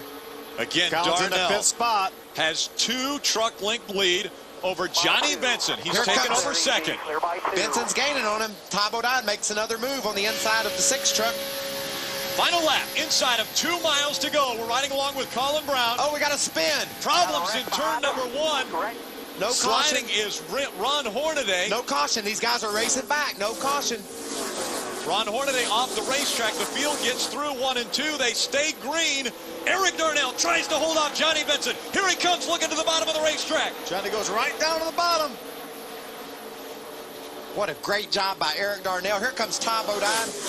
Johnny Benson looking to the inside. It's door to door as they come to the start-finish line. Johnny Benson trying to get it. He's going to go across the start-finish line. They were almost identical across the start. Right now has the edge. But not for long. Here comes Darnell with the momentum on the high side, getting that side draft to the line. Closing in on the start-finish line. Eric Darnell. A dead heat. I think it's Eric Darnell by better for the race. Looks as though Todd Bodine was having a little bit of a hard time staying on that white line. Is there a problem with that? Michael Annett right in front of him. Michael Annett spins.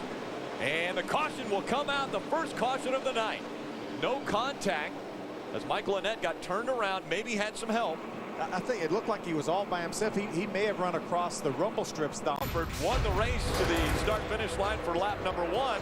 And then a little bit sideways for Michael Annett brings out the caution. Annett had to catch that truck. Let's take another look. You see him right down on the inside of the racetrack. He actually jumped in the throttle and slid out to the outside, made a little bit of contact with John West Townley in that 09 truck, but he basically tried to stay off of him. And when he did, when he snatched that wheel to the left, that turned him around. There's onboard Ted Musgrave's Team ASC Toyota right there. Good view of that. He and Chad McCumbee both going by on the inside to avoid that. Talk to Jim Harris, the owner of this truck right here, Ted Musgrave's truck. Mitchell. How about the 8? Chad McCumbee moving up on the inside. Ooh, Johnny gets really loose, slides through that corner. Oh, trouble! Jack Sprague's going to slide right in front of the field, and here they go. Coming out of turn 4, a melee. See Ron Hornaday involved, Brendan Gaughan involved in that 10 truck, Brian Scott's involved, David Starr of that 11 truck, Colin Brown with such a great run, he's also involved. There's Jack Sprague right there getting turned around. Actually, Jack gets slowed down because he's right beside the 23 of Johnny Benson. He may have got a little bit of a nudge from the 10 of Brendan Gaughan. But then just track completely. Look at, you have 3 trucks completely sideways across the racetrack. Very little room for those guys to get around. Let's take another look at it. See if that 10 of Brendan Gaughan, I think he does make slight contact with the 2 of Jack Sprague. Then he in turn gets turned around by the 71 of Donnie Leah. Jack slides up the racetrack. The 16 makes contact. David Starr and Colin Brown make contact up against the wall. Here's another view from Mike Skinner's on board. Trying to stay on the gas, and then everyone checking up. See Mike Skinner all over the back of that 11 truck of David Starr. Here's Ted Musgrave right here, the 59 truck. See Jack gets turned around. Ted's going to go right through the middle, and looks like he's going to move. At the very last second, Jack Sprague catches the right front corner of Ted Musgrave. Ray Dunlap. On Hornaday telling his guys this is just like a regular pit stop. We got to get in and get. Trucks running so well. Brendan Gaughan, the 10 truck. David Starr. We saw Brian Scott's. There's Mike Skinner right there in the pit. They have not thrown the caution flag, so we'll see if the 40 gets off the racetrack. It looks as though he's going to be able. Oh, trouble. Chrissy Wallace into the 8 of Chad McCumbee. McCumbee spins around. Wallace slow on the racetrack, and that brings out our 6th caution of the night. Every one of these cautions will be an advantage for Rick Crawford. That will allow him to get some track position. Obviously, Chad McCumbee, the 40 getting together. Kevin Wood, the 21, and Paul Poulter, the 40.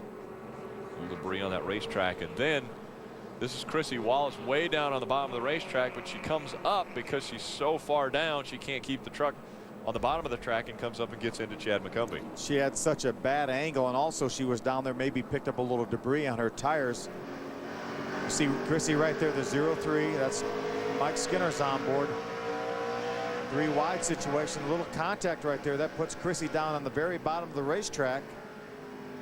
When she got to the corner, she had a bad angle and possibly had some debris and slid up into that 8 truck of Chad McCumbee. There you see the damage on the 21 of Kevin.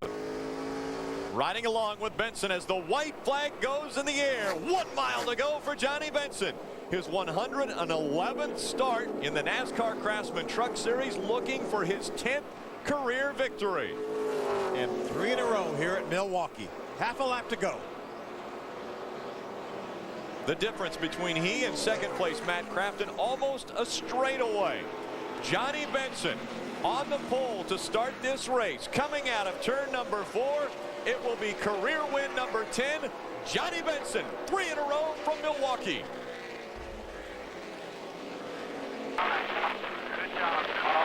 Up the racetrack, just about opened up the bottom for Eric Darnell. Eric now on the inside of his teammate Bobby East. Caution on the racetrack. There's Tom Bodine, the 30 truck. Tom Bodine gets turned around. He brings out our first caution flag of the night from Memphis Motorsports Park. Todd turns it back around. He will stay on the lead lap. See a lot of damage to the rear of that truck. There's a Donnie Lee on the outside of him.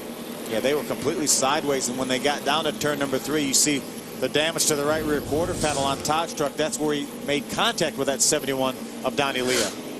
So we are underway from Memphis Motorsports. Welcome back to the O'Reilly 200 presented on Speed by Toyota. We might not be able to go to commercial anymore because every time we go to commercial a caution flag comes out.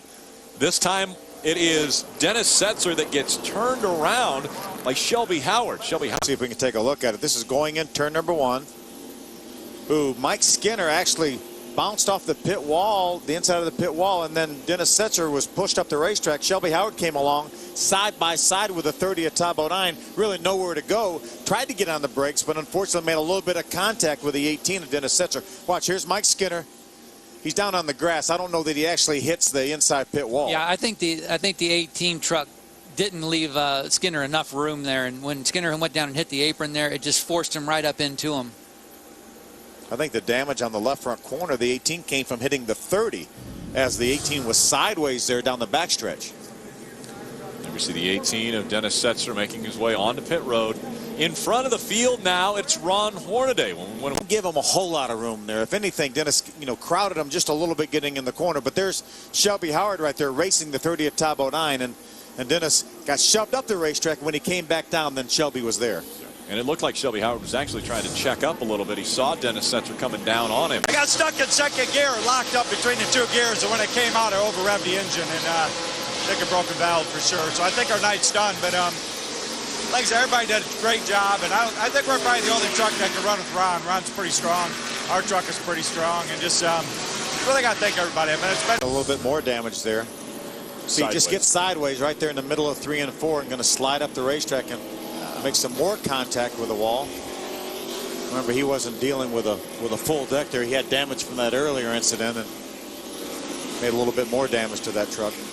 Unfortunate night for Donnie Leah. Last short track. It clears the 14 truck of Rick Crawford. I think he could be a contender to go up there and deal with. The 08 Jason White, it looks like, gets turned around in front of the field, and guess what? Todd Bodine again gets turned around on the racetrack. For the third time involved in an incident, but gets it going again and will stay on the lead lap once again. There's the 08 of Jason White. Todd makes a little bit of contact with the left rear quarter of that Gunbroker's Dodge. Around Jason goes, and Todd also loses it as well. The 51 of Shane Sieg did a terrific job avoiding that. Take a look at this. See, Todd goes to the inside there, made it 3 wide for just a moment. Saw the 9 get a little bit loose there, but watch as they go down in the corner to see how much gap there is between the 30 of Todd Bodine and the 08 of Jason White. Todd running right down through the get by the 09 of Bobby East and the 11 of David Starr to move up into that 4th spot. Trouble over in turn 4. And it is Bobby East is involved. 87 and the 09. Colin Brown also spins around. There's Colin trying to get going again. 7th caution of the night as they come back to the yellow flag. In the park, we would imagine that the leaders will not come on the pit road now. They have made their beds.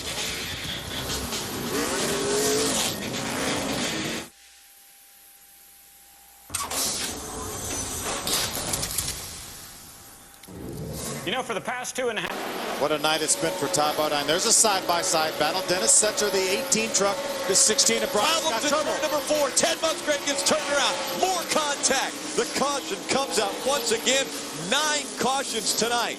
And guess what? Another green, white checkered finish. A lot of damage for Mark Mitchell right there, the Aragon Toyota. The Air Force Ford right there of Kevin Wood. You could see the steam immediately when he ran into the back of the. Take another look. What happened?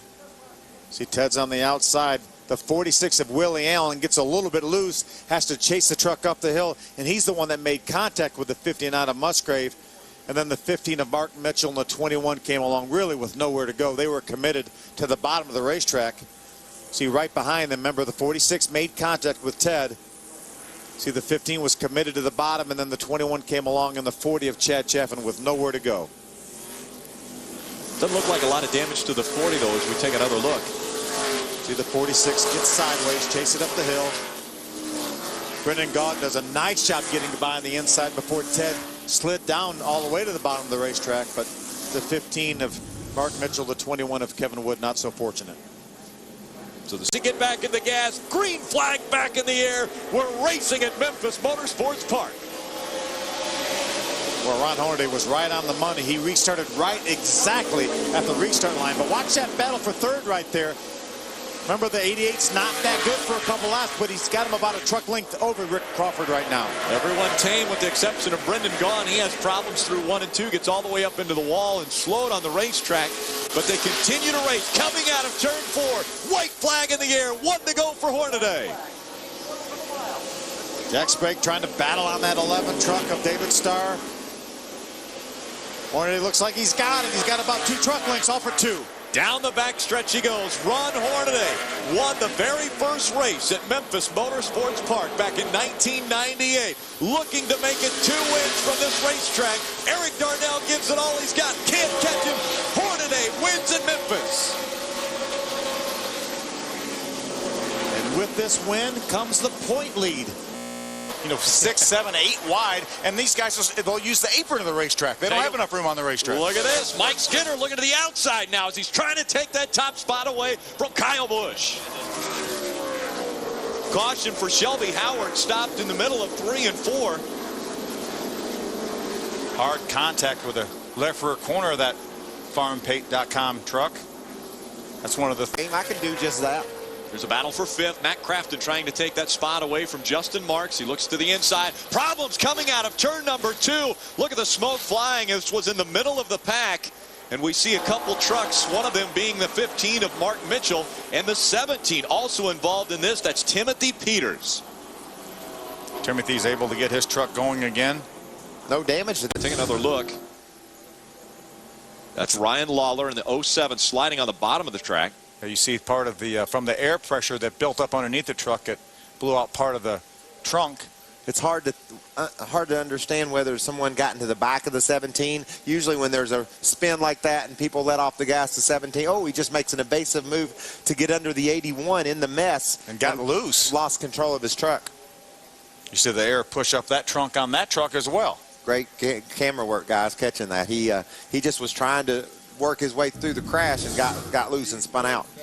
Lucky dog. The Aaron's lucky pit road. He's a lap down, but also Mike Skinner and Justin Marks, they also need to come. Oh, we've got problems with Chrissy Wallace, and that is a very difficult situation for the 51 of Kyle Busch because now he is caught a lap down. Yeah, again, with the Aaron's lucky dog, that's not going to be an issue. This one's in progress already as she was up into the wall. She was racing along there with David Starr.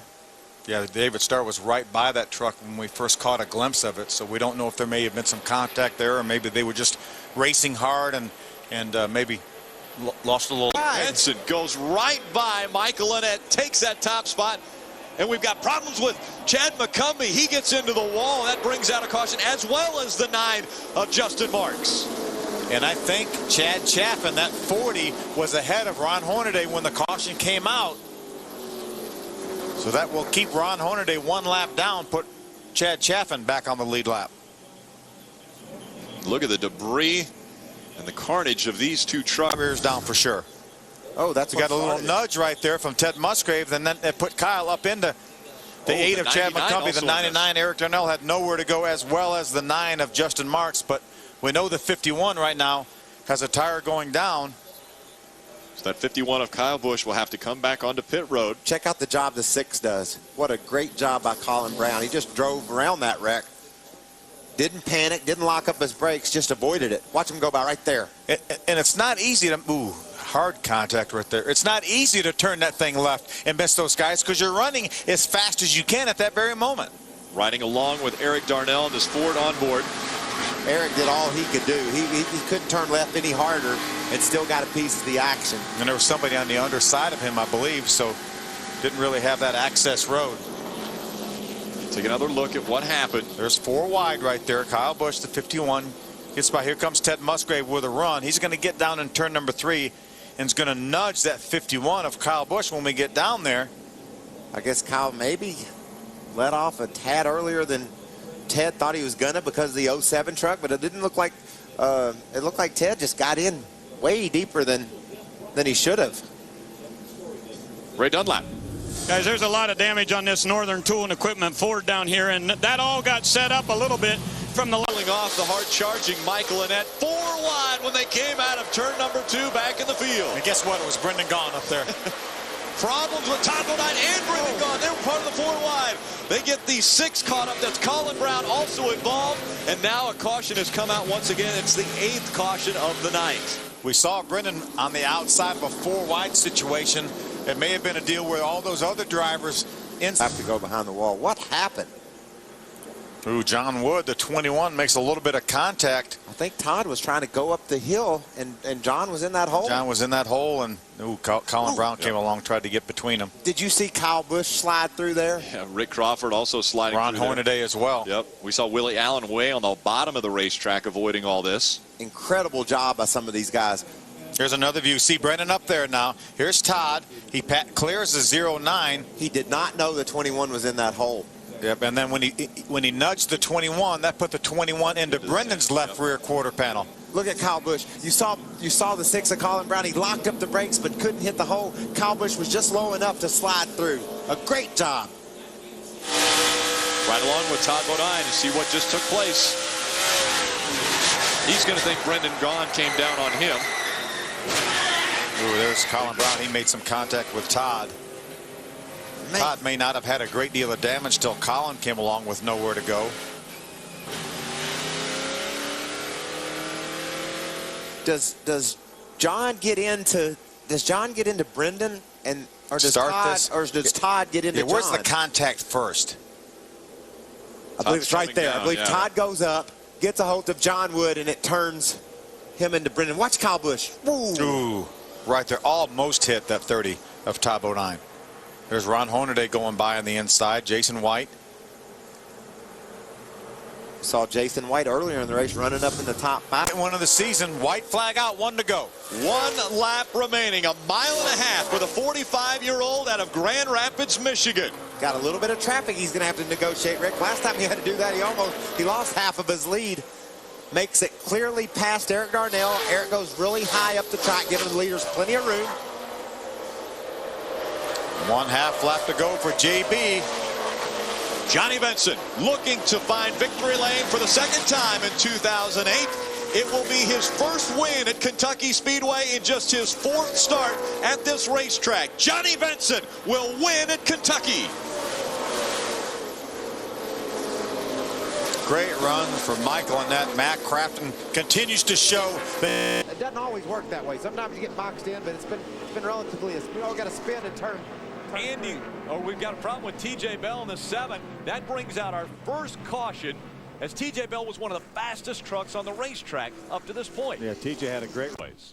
He's sideways right there with Terry Cook. Looked like he might have tried to move up in front of Terry Cook and possibly didn't have him cleared. We've seen that happen a couple different times. Michael Annett and Todd Bodine was one of those times we saw that. There goes tied by Matt Crafton by. You see, there's the tonight. The Ford Power Stroke Diesel 200 slowed because of the 16 of Brian Scott getting turned around in turn number 4. So as he goes sideways, the smoke rolls out. Caution flag comes out once again. See Brian up on top of the racetrack, gets a little nudge from Donnie Lee in the 71 truck. Around he goes, no contact with the outside wall, smokes up the racetrack. Bad break for Mike Skinner. He had just gone a lap down, but right after that, the 40 of Chad Chaffin went down a lap, so he will be our Aaron's lucky dog, not Mike Skinner. Chad Chaffin was out. Can't make any progress. That's how tough this series is. Take a look at this. Ron Hornaday still holding up that 23 as our 3rd caution of the night comes out. And guess what? Donnie Leah right now is the highest scored truck. 3 truck links, and now it's 3 wide. Brendan gone, the 4 in the middle of Stacey Cobb. That problem up on the wall. The 09 gets way up, almost onto 2 wheels and almost over, and that brings out our 4th caution of the night. That's a situation where you run out of racetrack. There was so tough, so many trucks coming off that corner. This is a very narrow racetrack. Brendan Gaughan's a lap down. He doesn't want to give up the spot he's gained down on the inside. Might have came through that okay. See Brendan, he's shoving up on this 4. The 4 gets into Todd and just gets out of control, and that sends Bobby East into the wall. Yeah, the 4 just had to chase it up the hill after the contact, and then when he went up the hill, Bobby East had nowhere to go. Watch this now. He's going to chase that truck. You see he gets a little bit sideways, and when he uses a little bit more of the racetrack, there's Bobby East with nowhere to go. That wreck happened down low coming off turn 4. It didn't completely get done until they went into turn 1. Take a look at what Rick Crawford saw of this. That's a great job. We saw Rick Crawford very much like that at St. Louis a few years ago on a multiple green-white checker event. Bobby Hamilton did the same thing at that same exact thing. That changed the world for us. It did. We went from multiple green-white checkers to one track. You guys have one shot at it. Yeah. We saw what happened at St. Louis. We're not doing that anymore. Yeah, they said this right here is the video for why we are doing one time of a green-white checker. McCumbee. That's all we've seen the last 100 laps. Those guys. Oh, he's got. Oh, into the wall goes Chad McCumbee. Hard hit by the number 8, and that brings the caution out once again. He looks like he blew a right front tire getting down into turn 3, and what was a terrible, turn 2, what was a terrible break for Chad McCumbee. That's going to give Mike Skinner a chance to get back. Doesn't even take a mark. Watch this now. I wonder if maybe did Kyle get into the back of him and send him into the corner a little bit harder? And then he got on the brakes. And then he locked the brakes up, and when he locked the brakes up, it just went hard straight to the right-hand side. When you lock the brakes up, they won't turn at all. Far right side of your screen. Take a look here. There it is, a little contact. Great camera work, guys. He gets he just gets him a little bit sideways. Then he locks the brakes up, and when you lock the brakes up, there's no way that truck's going to turn. Well, that's just great camera work. We saw exactly what Chad McCumbee was mad about from when we first saw it. It looked like it just blew it right front and drove straight into the outside wall. But obviously, Chad knew he had gotten hit, and he wanted to drive up there and let Kyle Busch know that. Sprague, he gets it straight Look back at Michael out. Annett on the bottom. Michael Annette's trying to take it 3 wide, and we have a caution coming out once again. Justin Marks gets turned around once again. Oh, this time it's terminal. Little damage right there. May not be terminal, but by side the 9 and the 09. Justin just gets loose getting down in the corner. Oh, and he runs the 09 into the wall again. You know, I was impressed with how fast the 09 was going. We seen him almost turn over on the front straightaway, and then Justin Marks drives down in there, loses his truck, hits the 09. Watch the 09. Bam! Ooh, Bobby East into the outside wall. The 13 of Shelby Howard. Slap to run down to the bottom of the track, and Johnny said, heck, I'll go up high. Johnny Benson makes a pass. Oh, the caution comes out once again for the 16 turning around. Brian Scott gets into the wall with the back of that truck. Right front tires flat on that truck. A lot of damage to the front end as well. And I said, oh, he'll get by him at some point in time. Now, we saw this earlier. Once you're down on the inside of a truck and you try to crowd up, it's not the most wise thing to do. And Dennis had driven around Kyle Busch. Yeah. And had a fast truck. Maybe he just didn't know that Dennis was up there. Scott didn't. They did a little bit of a rubbing all the way down the straightaway, and 6th place truck, and there's the battle for 7th right behind him. You know, we look at the scoring monitor lap after lap, and Johnny Benson out front. Look. Problems with the 15. That's Mark Mitchell. He gets into the wall. That will bring out another caution. We're at 9 now for the evening. Mitchell was running with the 81 of Landon Castle. There they make contact, entering the corner. Landon gets sideways. Had to chase that truck a little bit when he caught the left rear corner of the 15. It got him sideways and into the outside wall. How about Landon Castle? Pretty good evening for him. He's running 16th on the lead lap just in front of Kyle Busch. And there said, I'll take that from you. Now Crafton's saying, well, what the heck? Oh, right away he gets turned around and into the wall. Todd Bodine goes. They start to spin behind him. More contact. That's Jack Sprague. Terry Cook got turned around too. And Colin Brown in that Conway Freight number 6 is involved. Big crash over in turn 2. See Terry Cook right there trying to get going. There's Todd moving. You see all the damage. You see left of your screen, the truck lid is up. He just gets, you know, he just tried got loose and had to chase it when he did. He got into the 30. The 2 of Jack Sprague gets into Terry Cook. Then it just closes up. Todd comes off the wall. Terry goes up the 6, and the 2 had absolutely nowhere to go. And you know who benefited the most from this? As you can see, Todd just came in the corner, got a little lower than I think Matt thought. Pinched Matt down just a little bit. Todd did nothing wrong, but I think Matt felt like he would have more room when he got to the corner. See the blue truck on the inside? That's TJ Bell. He slips through that and comes out on the other side running in 7th place. So these guys' problems has elevated a guy that's had a heck of a night up well into the top 10. Good move by TJ Bell down on the bottom of the racetrack. And Donnie Leah right behind him. Remember, Donnie Leah got the Aaron's lucky dog as well as TJ Bell. He moves up to the 8th. With that very truck, this is what happens.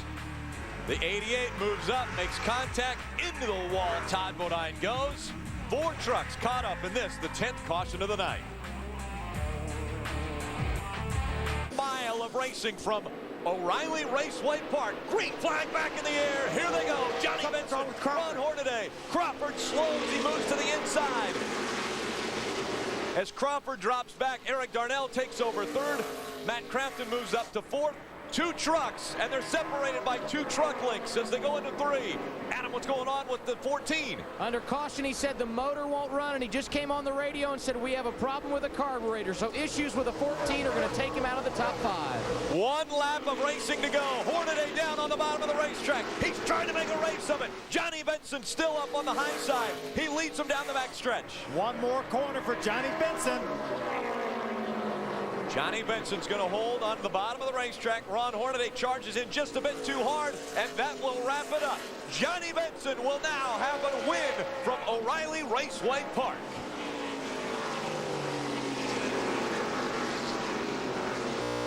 There's Rick Crawford, the 14, right behind the 6. Ray, what's going on with Colin Brown's team?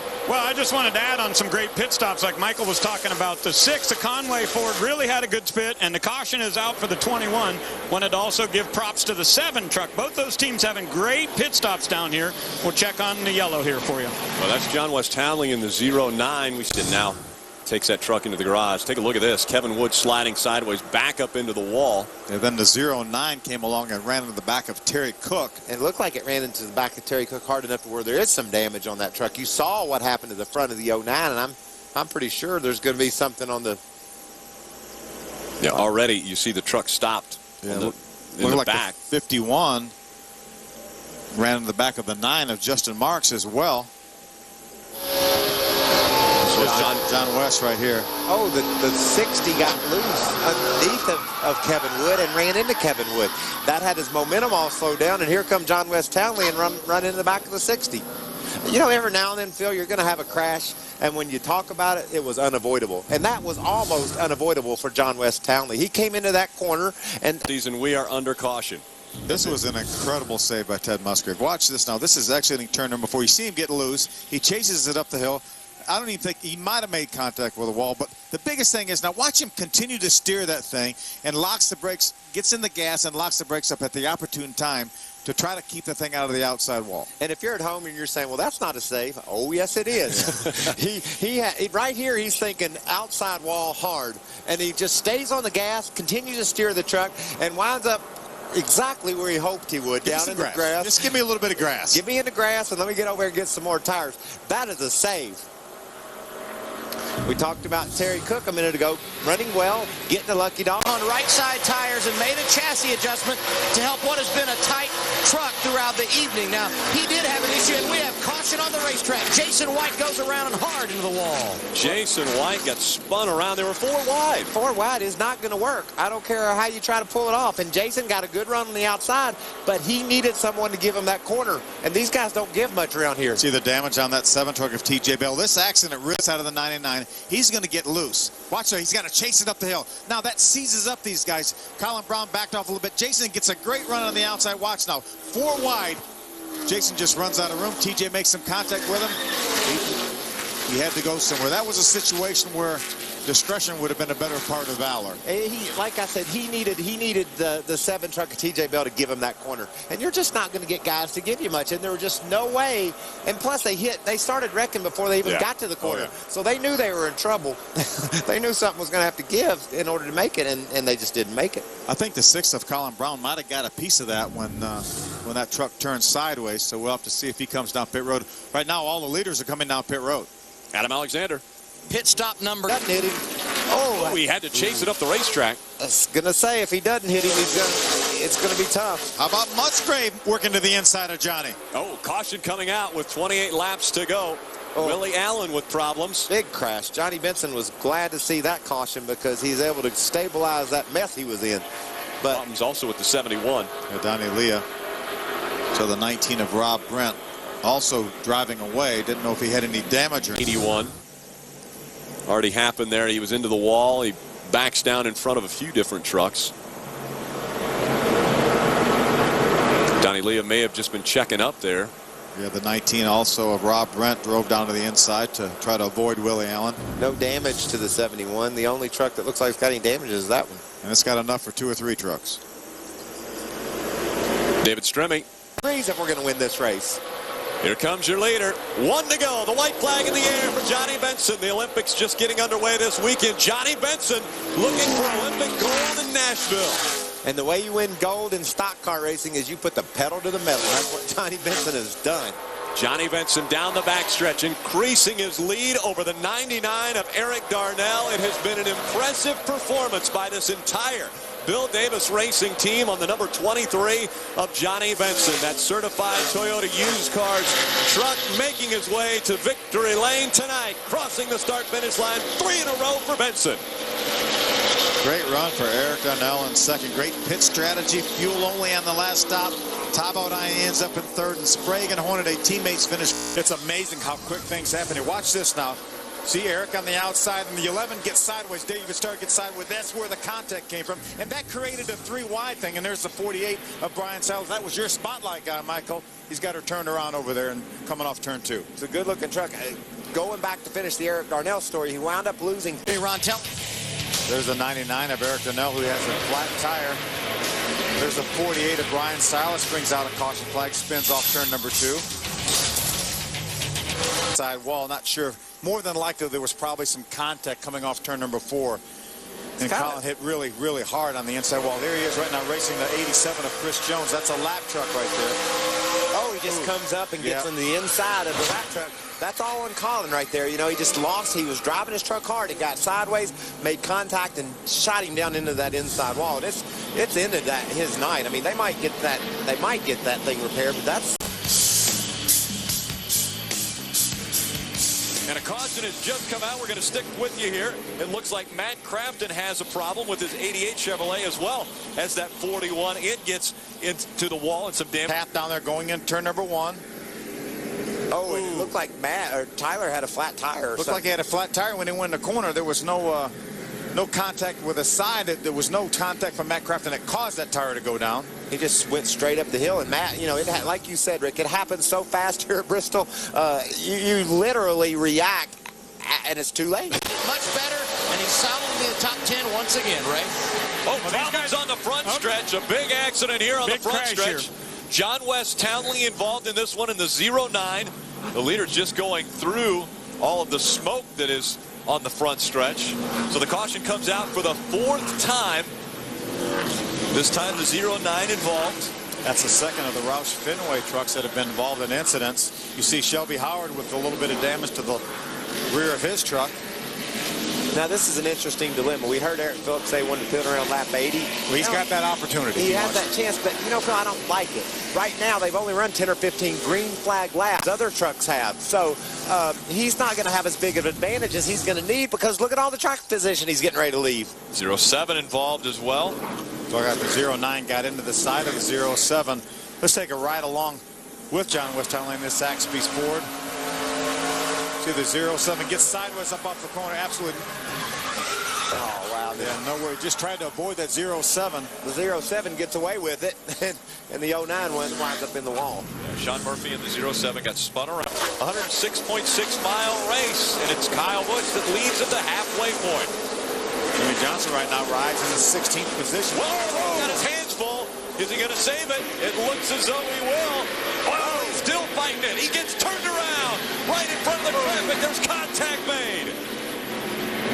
Just got loose off the turn and battled it all the way down the straightaway. He was fighting that thing all the way from turn 2 all the way into 3, and that's when he finally got clipped. Yeah, a lot of damage to that Cobalt Chevrolet. Tough break for Jimmy. You know, they stuck to their game. He was in some heavy traffic there, got loose. Truck. Yeah, Rick, let's take a look at this, Michael. And he gets a little bit loose up off of 2. He's on the inside of John Wood. John's a lap down right now. You see him get a little bit loose right in the center, and he's going to continue to try to save this truck. And he just about has it saved, and then it swings back the other way and just gets away from him. And the guys were trying to get by in the bottom, and Jeff Green comes along, and he was basically in the middle of a couple trucks and really had nowhere to go. Yeah, nobody could predict where Jimmy was going. He was wobbling. Jimmy didn't know where he was going. No, and Jeff Green didn't have a clue. You can see he just gets loose on the inside. You know, he's battling that truck hard, trying to keep it out of the outside wall, and eventually it goes around with him. He just got farther and farther out of shape.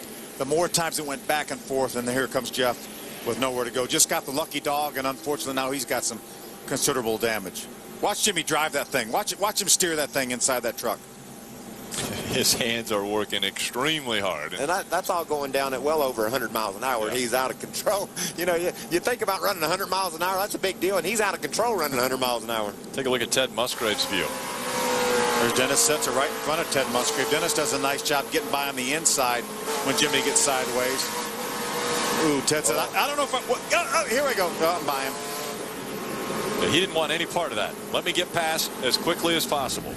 Racing's crazy. A lot of damage to the 60 truck of Terry Cook. The 40 blew that right front tire, I believe, getting down into turn 1, Phil. The problems with Sean Murphy in the 07. He turns around in turn number 4. That brings the caution out once again. There's action all over the racetrack. We had a truck slowing in turn 2. We had a truck hitting the wall in turn 4. You can see the right front tire on Jeff. Green flag back in the air. I think these guys have made their bed, Michael. I think they're going to stay out. We know Johnny came in on that caution flag. I think that's about the last opportunity with any reasonable chance of driving back to the front. Johnny Benson, he restarted 19th. Can he get to the front from 19? I think he can. I think it's possible, but darn. Oh, we got a spinner in turn 2. Sure enough, Chad McCullough. Oh, that's actually Brian Scott, and he's going to create a Look, oh boy, we've got contact behind him. It looked like it was going to be most of the trucks getting through there, but nowhere for that 4 of Stacy Compton. A lot of damage for Stacy Compton. David Starr got a piece of it. I think Stacy, the guys did such a super job getting by. You see Brian's on the inside of Rick Crawford. He gets loose. He's going to spin, stay down on the bottom of the race, but watch these guys go every direction there. David Starr just stops, and then Timothy Peters had that 5 truck of Mike Skinner on the outside, so he really couldn't go up and couldn't get it turned down in time. The spotters are crazy on the radio right now saying, got a spinner, go high, go high, go low, do something, and they almost make it through right to the very end. Okay, let's take a look at from Mike Skinner's on board. You see him, he's on the outside of right there. That's Dennis Sitzer right in front of him. You see him. Mike's going way wide there, which was a pretty good move. Ooh, we got the 15 of David Strimmy that almost clipped his nose on the way by. Check out Musgrave here. The spin's up ahead. Everybody's slowing down. Look at the mess Ted's looking at. And very close, just to the inside of him, they pile into one another. Ted just slips right through. Very close call by quite a few. It's really coming around. I'm very pleased with what he's done. Now the yellow is coming out right now, and T.J. Bell has gone from 10th up to 7th. A little damage to the Rockingham Speedway truck of Brian. Huge complications now for Ron Hornaday, looking to repeat as champion in the NASCAR Craftsman Truck Series, involved in our most recent caution, and he will be climbing out of that truck for good for this evening. Our 9th caution of the race, and NASCAR is going to red flag this event. Yeah, he came into this race only 45 points behind our point leader, Johnny Benson. He's going to take a huge hit right here. His teammate, Jack Sprague, doesn't have any oil. This is interesting. The 48 and the 21 get together, get into one. You can see the 13.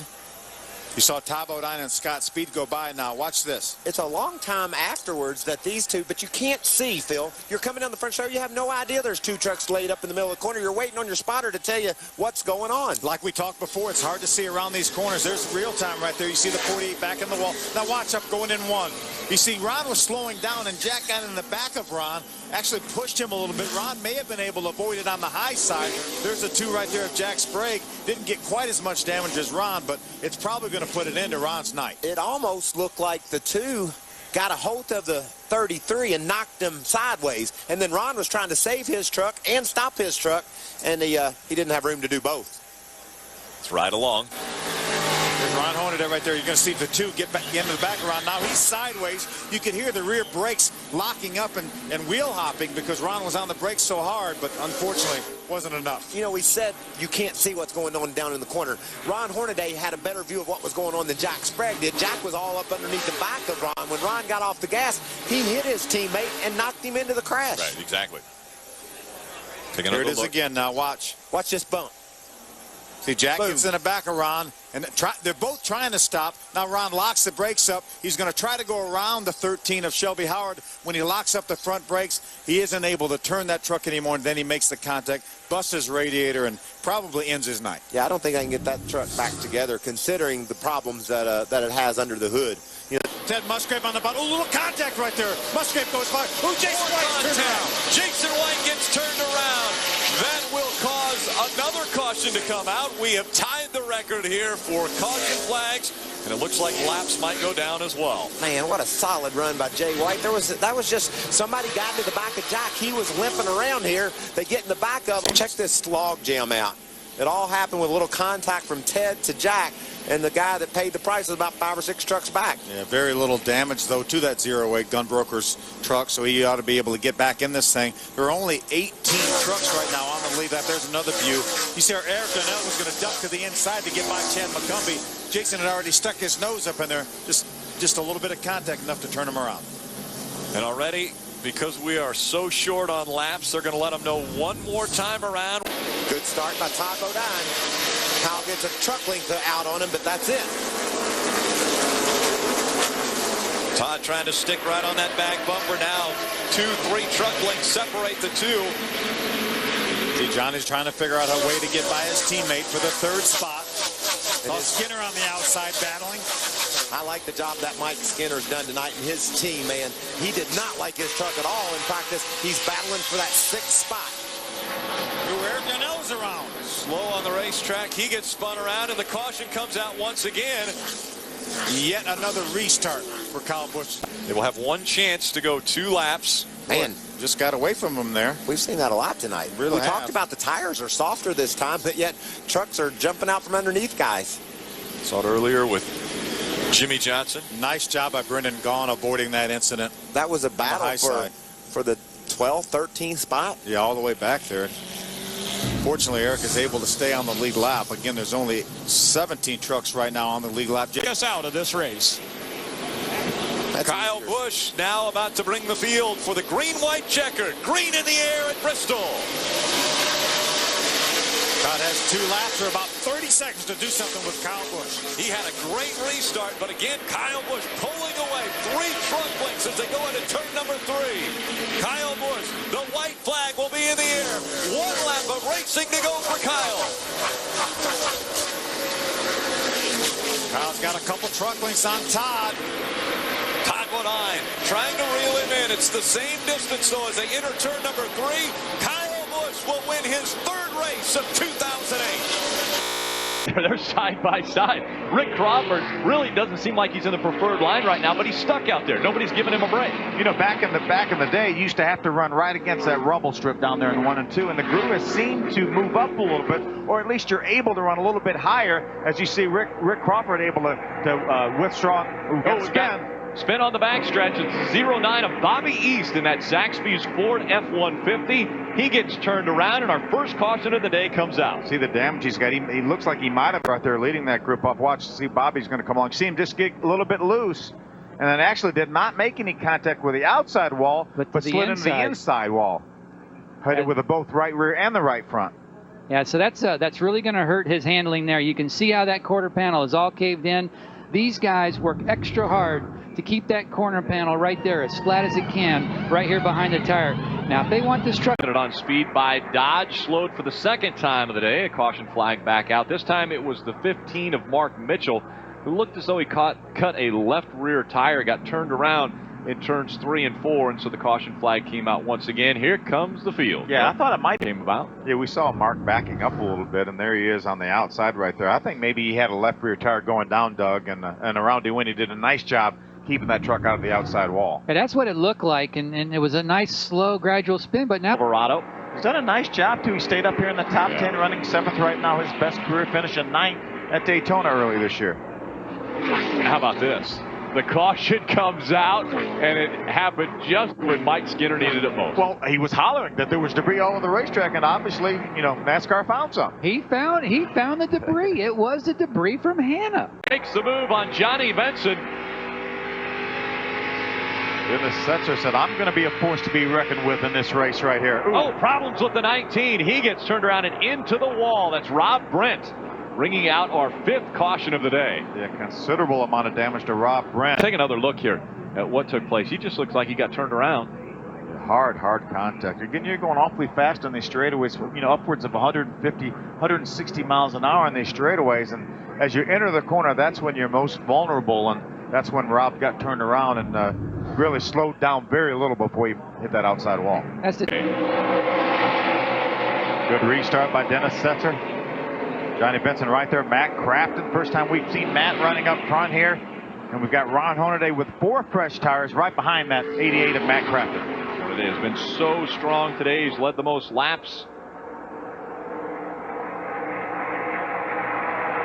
Justin Marks, the 9 truck right now. He's a lap down.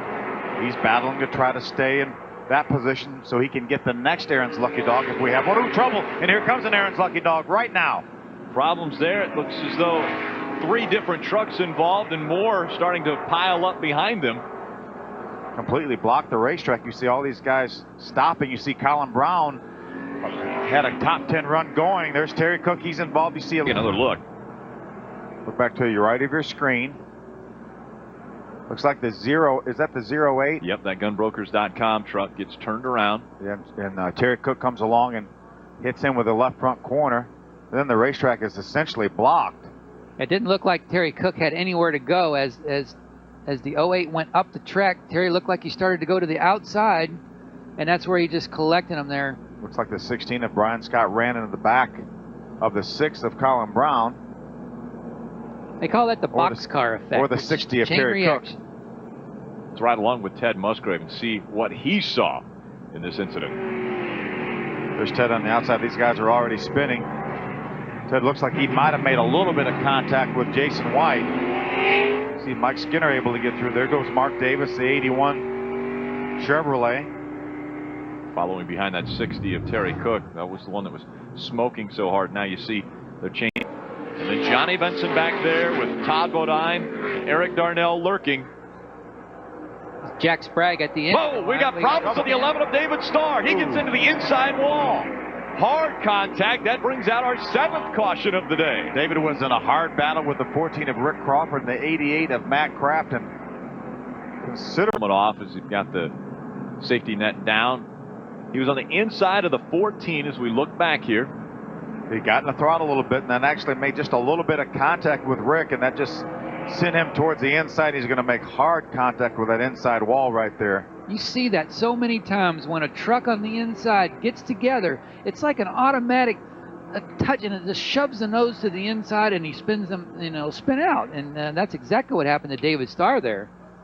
We saw Bobby East get loose coming off turn number 2 early in the race, and he made contact with that inside wall. We're going to see another view of it. You see David's already extremely loose when he made contact with the 14 of Rick Crawford, but that's at speed, so that's how fast it really happens. When we see it in slow motion, it looks like maybe he would have enough of the truck in front of him, and I'm sure he doesn't have the front downforce that he wants. Oh, we're hearing problems for the 9. There you see it. Justin Marks, a lot of damage to the back end of that truck. So our 8th caution of the day. And he gets the white flag. 1 to go for Ron Hornaday. Well, let's take nothing away from Dennis Setzer and that entire BHR effort as well with the pole position today, and looks like headed maybe towards the top 2 finish. Behind them, so strong this season, the 23 of Johnny Benson, the 30 of Todd Bodine, and the 2 of Jack Sprague. Those were your top 5 when they crossed the start-finish line. Now, just 2 turns remain. Ron Hornaday goes through 3 and 4. The crowd is on their feet, cheering on. Ron Hornaday coming to his 37th career win. First win in Gateway for Ron Hornaday. Had a great battle for 4th. Todd Bodine and Jack Sprague went through 3 and 4 side by side, and they were... I'm faster than you. I run you down. I'm inside of it. Just let me breathe a little bit, but that's not the way it works here in the Truck Series, Phil. No, contact right there. They get into each other, and as they slide sideways, the field tries to get around. A lot of smoke. Everybody down on the apron of the racetrack, and it looks as though Skinner's going to be able to keep going. Rudeman's still pointed the wrong direction. Sometimes that's how it happens in the Truck Series here. See him on the inside as they enter down in turn number 3. You see Rudeman gets a little bit loose early on. Now he's going to have to chase that truck up the hill, and his right rear corner makes contact with Skinner, turns him around. The disadvantage for Skinner, he's already on the outside of the racetrack, has less room. He makes contact with the outside wall. Making the pass on Donnie Leah, remember back at Mansfield. Well, Donnie Leah made the pass on David Starr, used a little bumper to do it.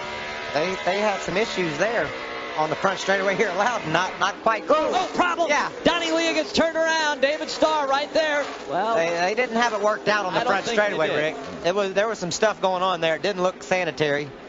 Unfortunate for Donnie Leah in this ride for the first time, Randy Moss Motorsports. And you can see Starr down on the inside comes up, but Donnie says, I'm in there. Starr said, okay, sorry about that. And what happens when they get to turn 1? Does David get loose? He gets loose, has to chase it up the hill. It didn't look like it was really out of shape, but you could tell it was loose. It wiggled. He had to chase it up the hill, and there the 81 was. Something we've seen happen so many times, and there it is right there. Travis Quapple's thinking, I want some of this Ron Hornaday action I've heard so much about. I got the lead. I dare you, Ron. Come get you some of this. Well, he's about to find out. Green flag in the air. Travis Quapple just in front of Ron Hornaday, Eric Darnell, and Rick Crawford. Oh, difficult for Travis Quapple. Right in front of him, it's spinning. The 17 gets turned around. Travis Quapple has to check up.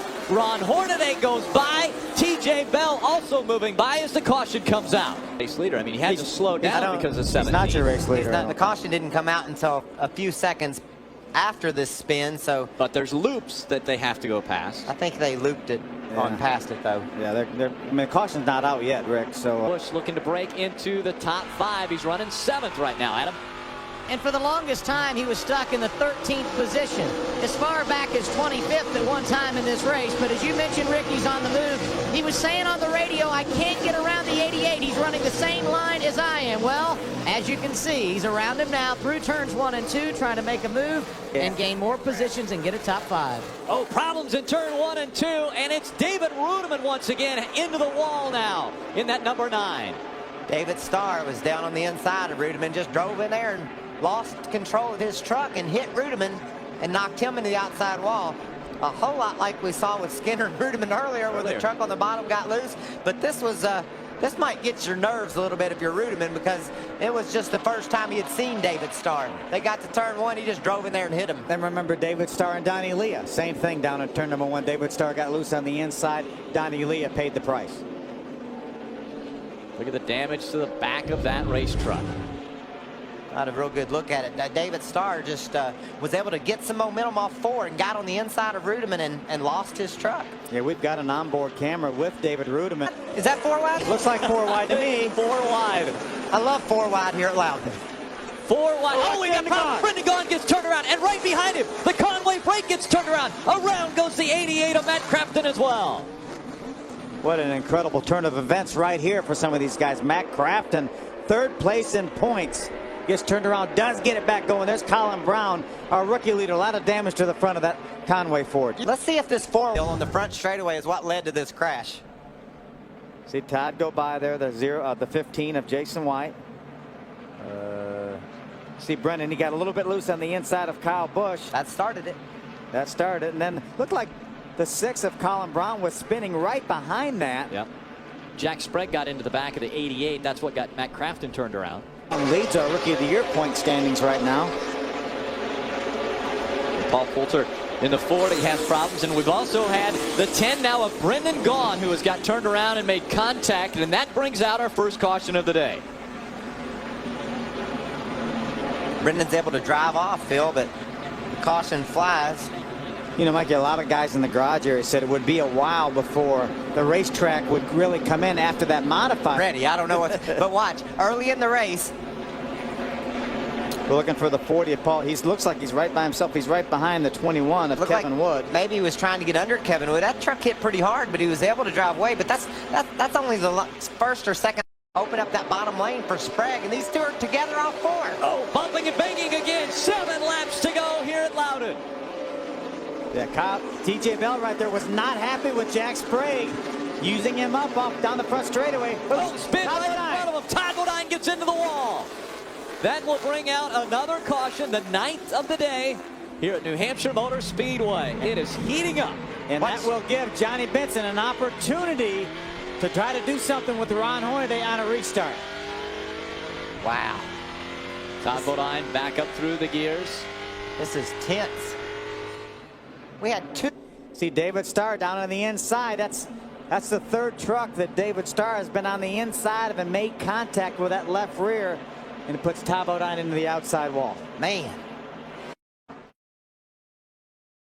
A lot of damage to that Lumber Liquidators Toyota. The order, a little over 2 miles remain here at New Hampshire. These guys are desperate right now, Phil. They want every spot they can get. Ron Hornaday's looking in his mirror, smiling, saying, I'm yarding these guys.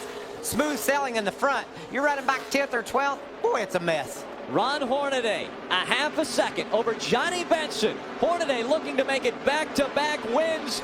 He won a week ago. Now gets the white flag. He's under a mile away from another victory. What a nice cap to a very long week for Ron Hornaday this week, if he can pull this thing off.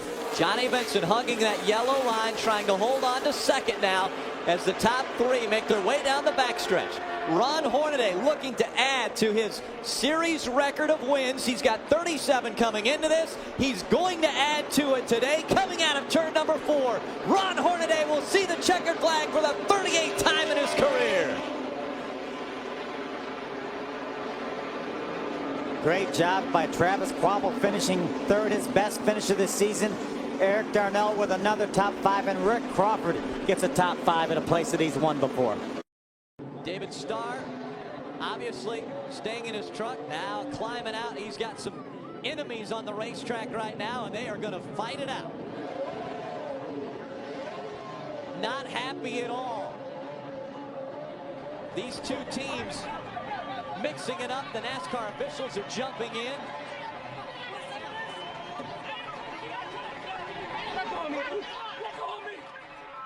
The problem took place when David Starr moved all the way up and got right up next to the 30 of Todd Bodine on the pit road. That started before the 30 moved up to the 11. They exchanged some words, and the 11 drove away from him, and then the 30 pulled away from the 11, and then the 11 came back at the 30 on pit road. NASCAR will not think much of this activity. This is after the race. Todd comes flying up to David Starr, gives him a little hit in the rear end, and he's gonna pull up beside him and tell him what he thought of that.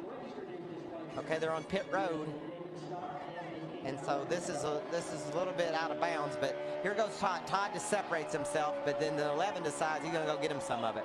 Todd gets out of his car, or his truck. Emotions run high down here, Adam. And Mike Hillman Sr. and Mike Hillman Jr., two of the guys that are involved, and they're back at it again. They had slowed it down. The NASCAR officials had calmed everyone down. David Starr climbed from his truck, and now there are 4 or 5 guys from Germain Racing going after David Starr. One of them climbing up on Todd Bodine's truck. And things starting to simmer once again. A NASCAR official has got a hold of Mike Hillman Sr., Dennis Adcock, one of the lead officials for NASCAR, right in the middle of this. It had settled down after one of the guys from Germain Racing had pulled David Starr from his truck with him still having his helmet on. Then everybody calmed down. Mike Hillman Jr., the crew chief for Todd Bodine, came down, and Mike Hillman Sr., the general manager for Germain Racing, was down here as well. And once again, it would appear that NASCAR has got this under control. But we know what it's like on short tracks. Todd Bodine getting turned late in the race, and we see the result. This is the incident that took place. That was David Starr getting into the back of the 30. Now Todd Bodine is down here talking to David Starr, and this a much calmer situation than what we've seen from Todd's crew members. Yeah, we're seeing the contact again from David Starr's onboard, Adam, and obviously, you know, the emotions run high there. There we see David Starr walking away, some of his guys escorting him. This copyrighted telecast may not be reproduced, retransmitted, or used in any form without the authorized written consent of NASCAR Broadcasting. NASCAR would like to thank all of our loyal fans for your continued support, and we hope you enjoyed today's broadcast. This has been a special presentation of ABC Sports, spanning the globe to bring you the biggest events in the wide world of sports. Wow, Ron Hornaday about lost it there. Had to catch it and go back up the track. We've got a spinner coming out of turn number 4. It looks like the 07 gets spun around, and so Sean Murphy hanging on to it. That brings out our first caution of the night. And we have seen some problems with turn number 4 all through practice today. And even in qualifying, there was guys that were having a hard time keeping that back end behind them. Yeah, right now the shake forward, he lost a lot of momentum. There's a spin right there. That's Sean Murphy. He was by himself. A great one truck incident right there. That's very typical. What we've been seeing here today is the complaint is the truck will go in there, it'll get in the middle of the corner, and all of a sudden just snap loose. And what you saw him do there as he exited turn 4, the back end just broke around, and there's still going to be with, gets trouble off for turn 4. Problems in turn number 4. That is Justin Marks. The 9 of Justin Marks. Apologize. Justin saves it. He keeps it out of the wall. Didn't hit a thing either. Now that brings out our second caution of the night. So Justin Marks spinning out of turn number 4. We've seen Nell in that Northern Tool and Equipment. A boy named Tracy Hutchins from Martinsville, Virginia, was the guy that designed that paint scheme. Caution on the racetrack. Third caution of the night. And this one quite possibly is for debris. Actually, no, it's Stacy Compton that has problems with the right side of that truck. Look at that. There had to have been some contact made there. Yeah, what a horrible day for Harris Trucking, Jim. Talking about Rookie of the Year point leader Colin Brown. He continues to talk about his truck being free, and this is an important time of year for this race team. They have already announced problems with Johnny Benson. He gets into the wall. Not only was he your race leader, he is your points leader, but that could change tonight. Hey, 64 laps on those tires. We saw some people wear out some tires in practice, Doug. Well, that's a lot of laps on one set of tires. Here's the 23 as he enters turn 1 there. He sees right in line, and then you start sparking. The right front tire goes down, and that's a huge impact right there. That caused a lot of damage, as we could see as it got on pit road. Yeah, let's listen in to Johnny Benson. This is what he heard. Yeah. You hear the rubber slapping and flopping around that sheet metal right before he impacts the wall. You have to. 1-point advantage as of now. Quick thought on the championship as we go down the stretch. It doesn't matter right now, so we're done for today, and we'll have to just pick up the pieces for later. But there ain't no doubt, Dad, we had a fast truck, and it was just flawless. I mean, I'm still real surprised that happened, because it would give zero indication of that. Thing drove just incredible, and just it's kind of out there biding our time. Wasn't even running as hard as it probably could have run. I was backing off early and doing the things there. Been going on for quite some time. Here is the incident right here. Brendan Gaughan had to chase his truck up, caught the left rear. And that's what I talked about earlier. The truck on the inside loses the aero, loses the side fork. Brendan, he chased that truck up the track there just a little bit, and he got right into the quarter panel of the 2 and sent them around. We saw that 3 times with the 11 of David Starr last week. Now, it wasn't necessarily a situation where he got loose because of an arrow, but he was on the bottom, slid up into those other trucks. Brendan's really pretty in that Mikusuki Toyota. Here's the 08 right here, Jason White. He's the reason for this caution flag. He was riding through turn number 4. They just lost control. Does a nice job keeping that truck out of the outside wall. Shane Sieg did a very nice job avoiding that, and we're getting ready for a restart. John Andretti and Scott Speed are running up in front. They did not come onto pit road. He got hung in there. He couldn't make, now that he's running using all the racetrack, he seems to be gaining some ground back. Oh, trouble. Very close to getting into the walls. They came off before, and now sliding through the infield of 16 of Brian Scott. He was sideways when he came out of 4, Phil. Yeah, so was the 09 of Bobby East. So we had a couple trucks sideways coming off 4. That seems to be the trouble spot tonight, turn 4. We have seen numerous trucks get out of sync and out of whack coming out of turn number 4, and most recently now it's the 16 of Brian Scott. Some of that is caused with the track configuration that you've got here. As you're going through there, you've got all that lateral load in the middle, but the trial will let you start unwinding the wheel. See Bobby East way up. Ooh, it looked like the 16 of Brian Scott just got sideways. Bobby East was way out on the outside, and then looked like he maybe ran into the back of another truck or avoided that other truck, and it put him in the outside wall. He was trying to catch his truck and moved out and caught the outside wall, so a lot of damage to the right front of that truck. Of Rob Brent get into each other, and they spin down the backstretch. You see the damage to the 19, so contact was made. Now Todd Bodine, or excuse me, the racetrack, that slows him down enough that Todd Bodine's going to get by him. And we've got spins. It's the 30 of Todd Bodine. He tried to take the move to the inside. He spins in turn number 2. Another caution here at Vegas. All that started back over here at the start-finish line. Those 2 trucks got together coming through the trial over here, and the 30 truck was all upset as he got down into 1. I think they just kind of finished their little ordeal off when they got over in the corner. It looked like Todd Bodine was on the outside of the 6, and the 6 was crowded down onto the apron. And then that momentum. Fortunately, Todd was able to keep it out of the wall. You see him drive to the inside of Kyle. Ooh, then he just got a little bit loose, Doug. It almost looks like he got a little too low and maybe clipped that apron. And what happens when you touch that apron, it forces that left front tire up in there, and it de-wedges the truck, and it'll cause it to get really loose. See Colin Brown go by on the inside. Todd's going to try to fight back on the inside. And when he got there, he just got loose. Yeah, he wasn't too low there, so the truck got loose, but that was a factor of the aero. And everybody right now, it's the end of the race. Track position so critical, they don't want to lift. At 30 on pit road, Adam Alexander. And they were a little unsure what happened because there's a blind spot. Momentum on the outside carries just a little bit better as they come. Oh, problem right behind him. The 18 spinning. That is Dennis Setzer that gets turned around. And number 18 coming out of turn number 4.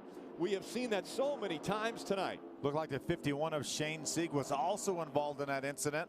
A lot of right side damage on the 51 of Shane's truck. Dennis Setzer stopped on the road. A little bit loose, chases it up the hill. We were just talking about the truck on the inside getting loose, Doug, and it happened. And there it was, right behind the group of trucks that we were talking about, and it just takes a little tap, and away they go. Is this another incident where we're just a little too impatient on cold tires. I mean, they just didn't have enough time. It was a restart. Hey, we're inside of 20 laps to go. It's time to go. You can't be impatient with 20 to go? No. Well, you can be impatient, yeah. You need to be a little bit impatient. I think they are right now. Real time, you see a lot of damage on Shane Sieg's truck there. The 50. Safety crews out on the racetrack cleaning up all of the debris. Another caution, a record-setting caution here at Las Vegas. We'll be right back for the finish.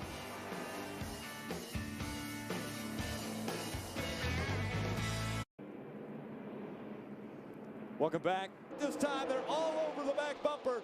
And here comes Skinner looking to the inside on the restart. Mike talked about a bobble by Eric Darnell. Is there a bobble, or is Mike Skinner just that strong as he tries to make the pass? Here comes Darnell on the outside. A crash behind them and problems at turn 2. That is the 08 of Jason White. Once again, our caution has come out. Again, continuing that record. They're looking tame. Here comes Matt Crafton. Crafton to the outside of that 33 of Hornaday. Look, he's going to bring Crawford with a 3-wide. Look at John Andretti. Problems on the backstretch again. We've got another one spinning down the backstretch as this continues to unfold in 3 and 4. The caution once again gets brought out, and it's David Starr that turns around in hard contact with the inside wall. Boy, from about 4th on back, NASCAR is going to have to look at the loop data to determine who is running where, because those laps. Take another look at what happened.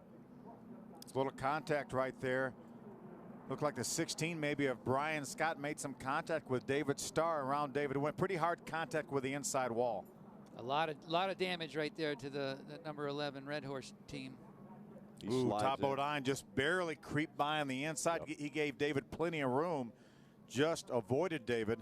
You know, these caution laps are really helping John Andretti. John has had a great race. Right now he's being shown in the 6th spot, pending NASCAR looking at the loop data. Top 10, he runs 8th. TJ Bell is 9th, and Jeff Green top 10. Green flag back in the air. Mike Skinner all over the back bumper of Eric Darnell. This time, he's going to go to the high side. Skinner trying to make the move on the outside. Side by side off for turn 2. We'll see if Eric can fight back on the inside. They're lined up on the outside drafting. There he goes down the backstretch. It is a drag race. Skinner has the edge. Colin Brown tried to make the move by the 99. Here comes Darnell back on the inside. We will have 1 lap to determine this one tonight. The white flag in the air. Skinner, Darnell cross the start-finish line. Look at 3 wide there. Remember, if the caution flag were to come out, this race would be over. Eric needs to do something now. Mike Skinner looking to find victory lane again in his career. Problems behind him. Will that bring out the caution? Not yet. They're holding it out. No caution as of this point. It's going to be a battle. Here comes Eric Darnell. He charges to the outside. Coming out of turn number 4, side by side. Who's going to win it? It is going to be Mike Skinner. Skinner will win it over Eric Darnell. How about that finish? Woo! Big crash right in front of the start-finish line. Colin Brown with a lot of damage.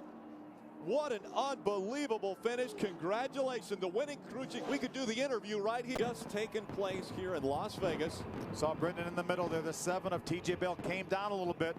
Got Brendan a little bit loose. Brendan did a nice job trying to save that truck. Around he went. Remember, no caution flag yet as these guys race through 3 and 4.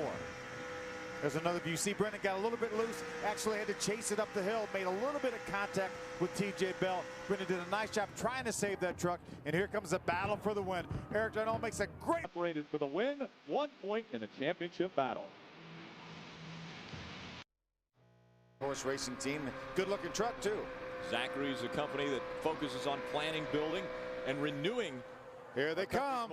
There it is. There it is. Right there. Right there. The 09 of John West Townley gets turned around. He's sideways, but he still hasn't hit anything.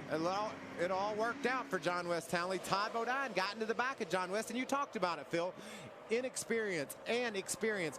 Todd thought John... Innocent there. Todd didn't really anticipate the speed quite enough, and he actually ran in the back of John West. So the kid did a good job, and the veteran ran him over. How do you figure? And in this situation, I mean, Todd Bodine, a veteran, probably wants to He wants to go to that yellow line as fast as he can. Well, so does John West, but he's got trucks in front of him. Yeah, but I mean, right there, Eric Darnell, he's able to pass him. He's trying to pass guys before he even gets to pit road. Look how close John West is to the 6 of Colin Brown, and there he gets turned around. Yeah. Very fortunate he didn't get turned up into the racetrack. Well, we've seen that before. My point is, Rick, you can always run into somebody. That's easy. Right. What you're supposed to do is get there. Colin Brown just did. He moved to the inside line, and he's hung out the guys in the second line. Self-preservation. He don't need those people. You know, you want to work with guys that you think you're going to need all day. Oh, Problems right there. Jack Sprague into the wall hard. Looked like he got run into from behind. Made pretty hard contact with the outside wall. He's already having a bad day. He was 2 laps off the pace. You can see the right front tire not even just barely moving occasionally. A lot of damage to that American Commercial Lines Chevrolet. The fire there under that truck. Let's take another moments ago. Let's look again at what happened here with Jack Sprague. See Jack right there. There's a 51 of Kyle Busch. Look for a little contact. Kyle moves to the inside. Jack comes down actually on Kyle, and it swings him out towards the outside wall. That was strange looking, wasn't it? Yeah, I wouldn't put anything on Kyle Busch for that. No. And I don't know what happened with Jack. It looked like maybe he went to go low and noticed there was another truck there and turned back on his own. Turned back on his own a little bit. Maybe made contact at Could be a top 10. He's running 7th as we speak. Crystal. Conway freight truck goes sideways. It's Colin Brown gets turned around. The 15 of John Andretti spins as well. And so the caution comes out now for the 3rd or 4th time today. The 6 blew a left rear tire, I believe. I thought I saw a tire coming off the 6. Yeah, you can see the tire's flat. Yeah, we were watching that onboard camera shot. He just turned sideways. In front of you, got to go to the rear anyway. See Mike Bean tell him just come on. Sudden, bam, the tire goes down. Around it goes. You see the carcass flying off. And John Andretti was just caught by the back end of that Conway Ford. What a great job of driving those trucks did there to avoid that. They did a fantastic job, and how lucky are we that truck of Colin Brown didn't slide more up into the oncoming traffic. Look at what those guys are looking at. They see nothing. They don't know what's going to happen. They go into smoke and hope it's clear. Here's Mike Wallace right here. He's following John West Townley. You see on the inside, that's the view we were looking at. You see that tire fly off that car or truck. This is John West Townley's onboard camera. Watch the left rear of that Conway truck right there. He's sideways. The tire is just about off the wheel right then before the truck is even completely sideways. Great break for some. White flag is in the air. 1 to go. Colin Brown is leading in his Ford on the outside. Here comes Kyle Busch once again on the inside. We're going to make it back around, Mikey? I don't see how. I'm shocked we made it this far. I love the job these guys are doing, but I just can't explain how difficult this is, Phil. All these trucks are trying to crash. Colin Brown now has the nose. Oh, there it goes. Problems behind him, and this will end the race. Who's in front? The caution isn't out yet. This is all behind the pack. Maybe the caution hasn't flown. No caution. They still haven't thrown the caution. Kyle Busch is in front of Todd Bodine. Colin Brown hung out on the outside. Can he get help from TJ Bell in time? Coming out of turn number 4. Now Todd Bodine moves to the outside. Bodine makes the run. They go through the triangle. Can Kyle Busch get to him? Todd Bodine and Kyle Busch. It's Todd Bodine at the line. He'll win again. And TJ Bell into the outside wall, comes across the line 8 into the outside wall. How about Todd Bodine winning the last 3 super speedway? Well, about 400, 500 yards. That's where he gets them sideways. He's got Hornaday right behind him. They've got momentum right now. Now Kyle Busch has to be concerned about the 16 of Brian Scott. Todd Bodine drives by. Brian Scott could have very well won that race if he could have just got an inch up beside Kyle Busch, but Kyle blocked him off. Brian had to come out of the gas. He had a great run down on the bottom. And remember, the flat of the racetrack on the last lap will work. Is not out of bounds. Look at that pack. 3, 4, 5 wide across the start-finish line. And all of them made it but one. That's pretty amazing. Unbelievable. And TJ Bell, the way he ran all day long, he'll sacrifice a truck for that top 5 finish he's searching for. Right here, he thinks, I got a top 5 coming. Look at this. 4, 5, almost 6 wide as they come through the triangle here. to determine the final, about 15 spots. TJ was just looking for some room out there, ran out of room, but still crossed the line in 8th. He knew there was a wall over there. He just making sure he's using up all the track he could possibly. Out of the way to take a position. Yeah, there's a good, there's a spin right there. Sean Case up into the outside wall. And as quickly as we talk about it, the caution comes out. It is Sean Case in the wall in turn 4. And the key to that, Rick, the leaders had just driven right up to the back of that group, and people just get more. You got to go at that point. You're intense, and Sean received.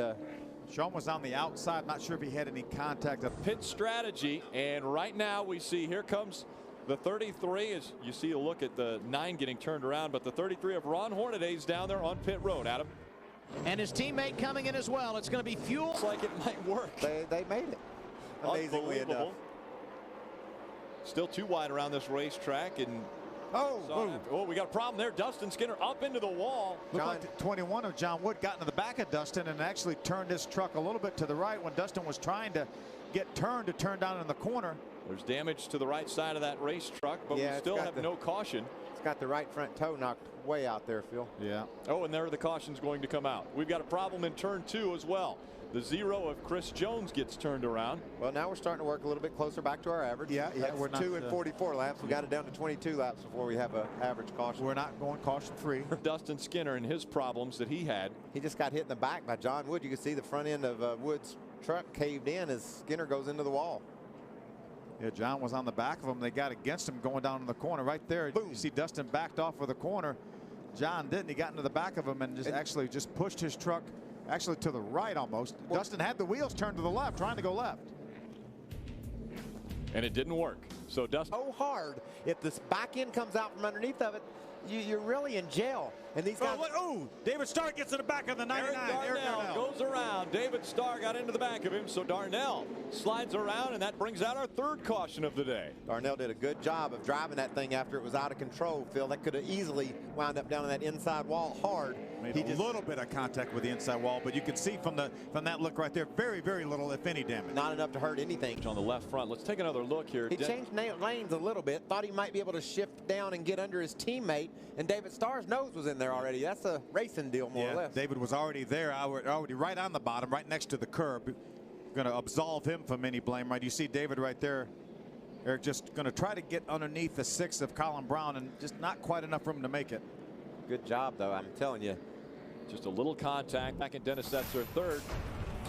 This is what happens when you short track race at Martinsville. Not enough room. Darnell gets turned around. As he took right side tires on that pit stop at lap 36. And as we talk about McMurray, there's caution on the track. The 21 of John Wood gets turned around, and so that brings out our 4th caution of the day. Thank you, Ray and Adam. A lot of work on that, walking us through the field. That's a big caution, Phil. Johnny Benson had caught Hornaday, and he's racing to that halfway point today. But then right in the middle of that, the 71 and the 21, wow. Yeah, they make contact in the middle of the straightaway, and unfortunately, John gets the worst of it. There's Kevin Harvick right there going by. Kevin's running in the 3rd spot. I think Ron Hornaday knows that if Johnny Benson gets by him, that may be the last shot he has on him. And if he does it before halfway, and that could be the most laps led. What is that? We're going to talk about it among ourselves, and then we'll let you know if we're right. Oh, we got a spinner off turn 4.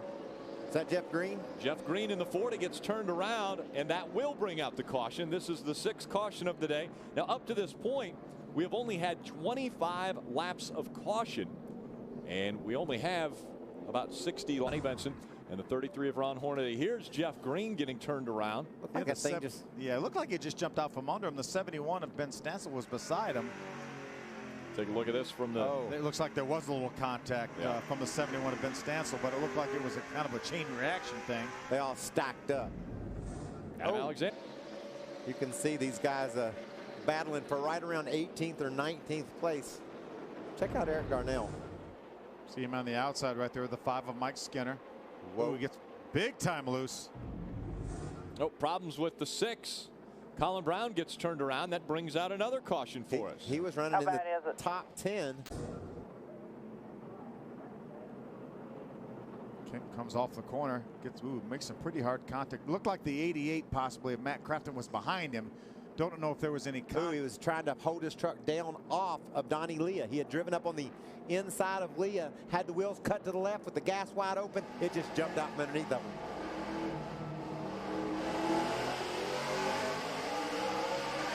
Almost sounded like it spun the tires up off the corner.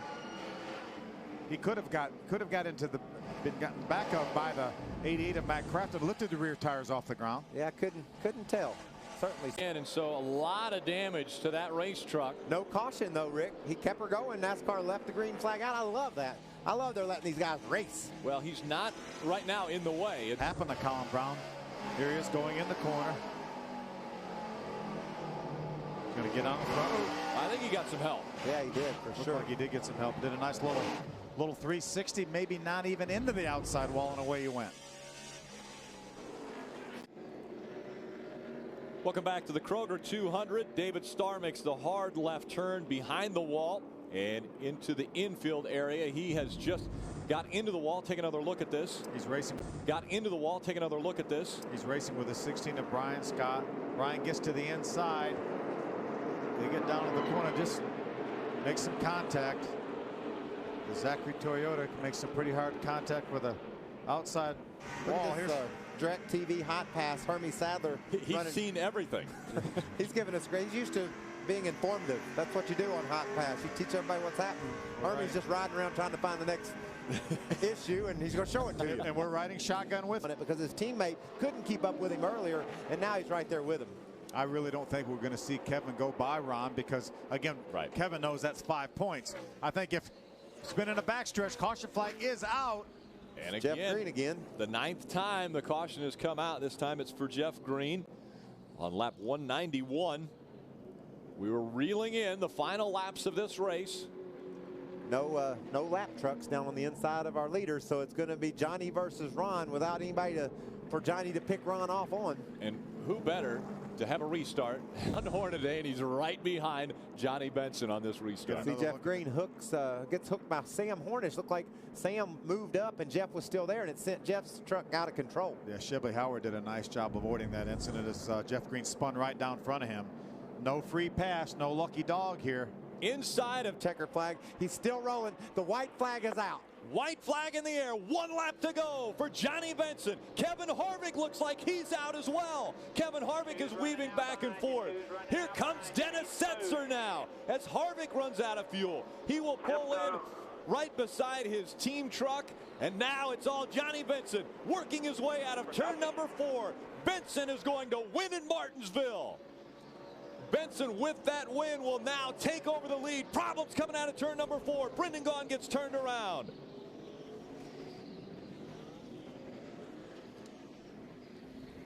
And right there, a huge point implication. Today, 65-point swing. Well, more than that, 65 points is the lead that Johnny Benson now has over Ron Hornaday. Does everybody see how hard it is to win one of these darn things? Here today. Take another look at what happened. This is the end of the race coming out of turn number 4. Brendan Gaughan gets turned around. Brendan Gaughan was running in the top 10. He's running in 10th spot. Timothy Peters might have gotten to the back of Brendan. Mike Skinner's view. But you have to realize if Peters didn't get the back of Brendan, there was the truck of Harvick limping on the inside. There was a lot of stuff going on right there. This is Hermie Sadler's look from the hot pass on board. Hermie's just going to try to pick his way through there. That's actually the Leah had to take evasive action and went right down on the apron and in the infield. He took evasive action because of this. He spun out. And if you want to know how important air is to these trucks, that truck right behind him just swiped a little bit of the air off that rear spoiler, and Donnie Leah was passing people. He was going to town. He said, I like my truck. Next thing he knows, he's backwards. Yeah, he did a nice job of keeping that truck out of the wall. A number of trucks on pit road down there, Adam. And a little surprised to see Terry Cook. The 51 of Kyle Busch took a run at him. These trucks are very, very fast, along with our leader, Ron Hornaday. But right now, Ron Hornaday is in trouble. Brett Raymer spinning down through the grass. It almost got away with him, got away from him in traffic over there off turn 4 a few laps ago, and it does get away from him this time. Gone about 30 laps of green flag run. Now we start talking about tire. Have them in the pits for the next time around. There's Brent Raymer making the slide through the infield. We've seen that already from Donnie Leah. And now Brent Raymer also bringing out the caution. It's the third one of the day. Lap of racing to go. Hornaday's in the lead. Ryan Newman got sideways off of turn 4 that time. Ron Hornaday. He has side by so side. strong in 1 and 2 down on the bottom, but on the top, here comes Ryan Newman. The momentum will carry forward. Ryan Newman back in front now as they go down the backstretch. Look at team owner Kevin Harvick. Wow. The final turns here in Atlanta. What a turn 1 and 2 by Ryan Newman. He needed that corner and he got it. He's going to win this race. Ryan Newman making his first ever Craftsman Truck Series start, and he will win at Atlanta. Great deal, guy. What a job by Ryan Newman and Ron Hornaday too. And this whole entire Green flag, green. Outside lines are moving good. Moving good. Kyle Busch pulling the same move we saw in Atlanta. He goes to the inside and takes the lead before turn 1. You see Rick Crawford, he pushes Cale Gale up the hill a little bit. Cale would have liked to have been down lower as he went through 1 and 2. He had to go up high, but now he's down to the bottom. I love these guys. Already side by side, 3 wide. 2 and 3 wide down the backstretch. Here comes Ron Hornaday as well. You better be ready for a race when they throw the green flag if you're driving a truck. These guys are going to be all over you. Kyle Busch to the bottom in turn 1, started third, leading the race. Kyle Busch leads the first. Cale Gale gets turned around, slides up the racetrack. People are wrecking behind him. Clear all around, all clear. The 21 of John Wood is involved. We've got Cale Gale, and there's another truck that moved up in front of Cale Gale that spun around. How did that happen? They were on the front straightaway. I believe that might have been the 07 there still, isn't it? A lot of damage to that 21 Air Force truck right there at John Wood. As lap has been completed. See the 09 of Travis Kvapil jumps to the inside. Oh, and then the 2 moved up to try to give him some room. Just to give him some room, but there was a truck. Rick Crawford was on the outside of him. There wasn't room to move up. Yeah, then the 30 of Ty Bodine looked like he was in the back of the 7, and he got in the back of the 21, and that's what caused these guys to be involved. But it was a chain reaction deal. No blame on Todd. Yeah. You know, these guys came across the start-finish line a mile and a half earlier, running 80 miles an hour. 175 or 80 the next time by, and when something goes wrong, it gets big in a hurry. David Starr does a nice job with his Zachary Toyota to get by this. See Paul Tracy right in front. Let's see if we can take a look at what Todd saw. Remember, this is TJ Bell right in front of him. You see the smoke for a second? Todd's in the back of TJ. He gets in the back. TJ, he did a perfect job. He kept his truck straight. Todd was in the back of him. The 7 truck stayed straight, but somebody bounced off the wall and collected him. Watch this move by Hornaday get by on the outside. Look at the point leader, just driving right around the outside. Yeah, there's John Wood. He gets turned around by the 7 who was pushed into that by Todd. You could see the 2 truck came off the wall and caught the 7 of TJ Bell. What a great job by TJ getting himself a chance to get through the crash, but he couldn't avoid that truck that bounced off the wall. Came right down and took TJ Bell out of contention for tonight's race. So a difficult start. Fast on the high side of the racetrack right there. Hornaday's thinking, man, just give me a break. I just need a... Problem for Max Pappas. He's into the wall, coming out of 2. He's going to try to make his way through the middle of the pack. Looks like nobody else will be involved. Max Pappas coming out of turn number 2, slid up the racetrack right into the wall. So some damage to the right side. Here. See him on the outside. Eric Darnell's on the inside. Eric's right on the bottom. He's got his tires on the white line and just ran out of room. Max just squeezed him a little bit down there. Didn't give Eric quite enough room. And there you see the contact with the outside wall. Chad McCumbee, Mike Skinner do a great job avoiding this incident. A lot of trucks do a great job avoiding that accident because this guy's sliding sideways right in the middle of that pack. Everybody, you don't know which way he's going to come off that wall. They just remained calm and worked their way through the crash. Let's ride with David Starr right here, see what he saw. You see him there seizing up on the outside. David jumps to the inside, pulls to the inside of Paul Tracy in the 9 truck. Ray Dunlap. So there's going to be a caution right now as the 63 has trouble on the racetrack. Hornaday's on the pit road here, gets his caution. We'll see how that plays out, whether he can get off of. You see the tire is already smoking. Looks like he may have broken a spindle or a hub or something like that, Mikey. Yeah, something went wrong with the steering on that truck, and he just looked like a ride along. And that there was nothing he could do. It pulled him right into that inside wall. And here comes Kyle Busch. Looking for some breathing room. He's been in a battle since they went back green. Now he's going to try to get underneath Terry Cook. Oh, problems with the 11 of David Starr. He slides up the racetrack. Right behind him, Chad McCumbee gets turned sideways. Brendan Gaughan does a nice job getting around the very top side of the racetrack to avoid this. Brendan Gaughan likes going around the top. He was comfortable with driving up there. He almost ran out of room. I cannot believe that 11 truck didn't get into the wall, into a hole that isn't there. Yep. Dennis Setzer had filled up the bottom of the racetrack, but Starr is so lucky. Look at that thing slide up the hill, but he keeps it out of the wall. Did a nice job keeping that truck out of the outside wall. David was the victim of a 3-wide situation. He was in the middle, and then after that spelled out a little bit, you watch this, he's 3 wide here for a minute. As soon as they got around him on the inside and outside, he tried to move to the inside, and Dennis Setzer was there. That's one cool thing about these trucks. They're so big that when they do go sideways, they just stall out. You know, it actually, the wind tries to get on the side of that truck and straighten it up. It certainly slows its progress, and because of that, he never hit that wall. I can't believe gets spun out going into a turn, running over 180 miles an hour, and not wind up in the wall. Let's ride along with him. This is David Starr. And how about that? Usually that's followed by a whoosh. Yeah. What a view he had and what we had with him. There's Ron Hornaday on pit road once again. Yeah. Being at the tail end of the lead lap, and now he's just 4 points behind. And we've got problems with Donnie Leah sliding onto the pit road. Will he get into the wall? Very close as everyone scrambled at the wall. And that will bring the caution out once again. The 5th time the caution has come out. Donnie Leah through the infield and almost into the pit road wall. Looks like Donnie Leah will be able to stay on the... He's really lost it well up in that 4th turn and never did go all the way around until he got on pit road. And watch him light this thing up, Phil. He's trying to drive it and keep it off that wall. And I think he did it too. Great job by Donnie Leah. Never gave up. That's what you don't ever assume you're going to crash until you hit. And that's exactly what this cat did. He said, I'm gonna light this baby up. It's amazing he kept that truck out of the inside pit wall. Watch, the wheels are stopped. The wheels are stopped. I mean, it looks like he's headed towards that pit wall right here, and then he lights it up and stops. Line. White flag. 1 lap to go here at Texas Motor Speedway. Johnny Benson will have to make a big run on the outside of 1 and 2 to see if he can do something with Ty Bodine. Johnny Benson looking to the outside one more time. Todd Bodine on the bottom. Johnny Benson moving to the outside as they continue to battle down the backstretch. Oh, Todd slid up the racetrack. It's going to open the door on the bottom for Johnny.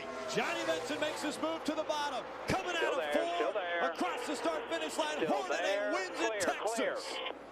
That battle now decided. Johnny Benson in front of Todd Bodine. 5 more points for Lucas Oil, 150.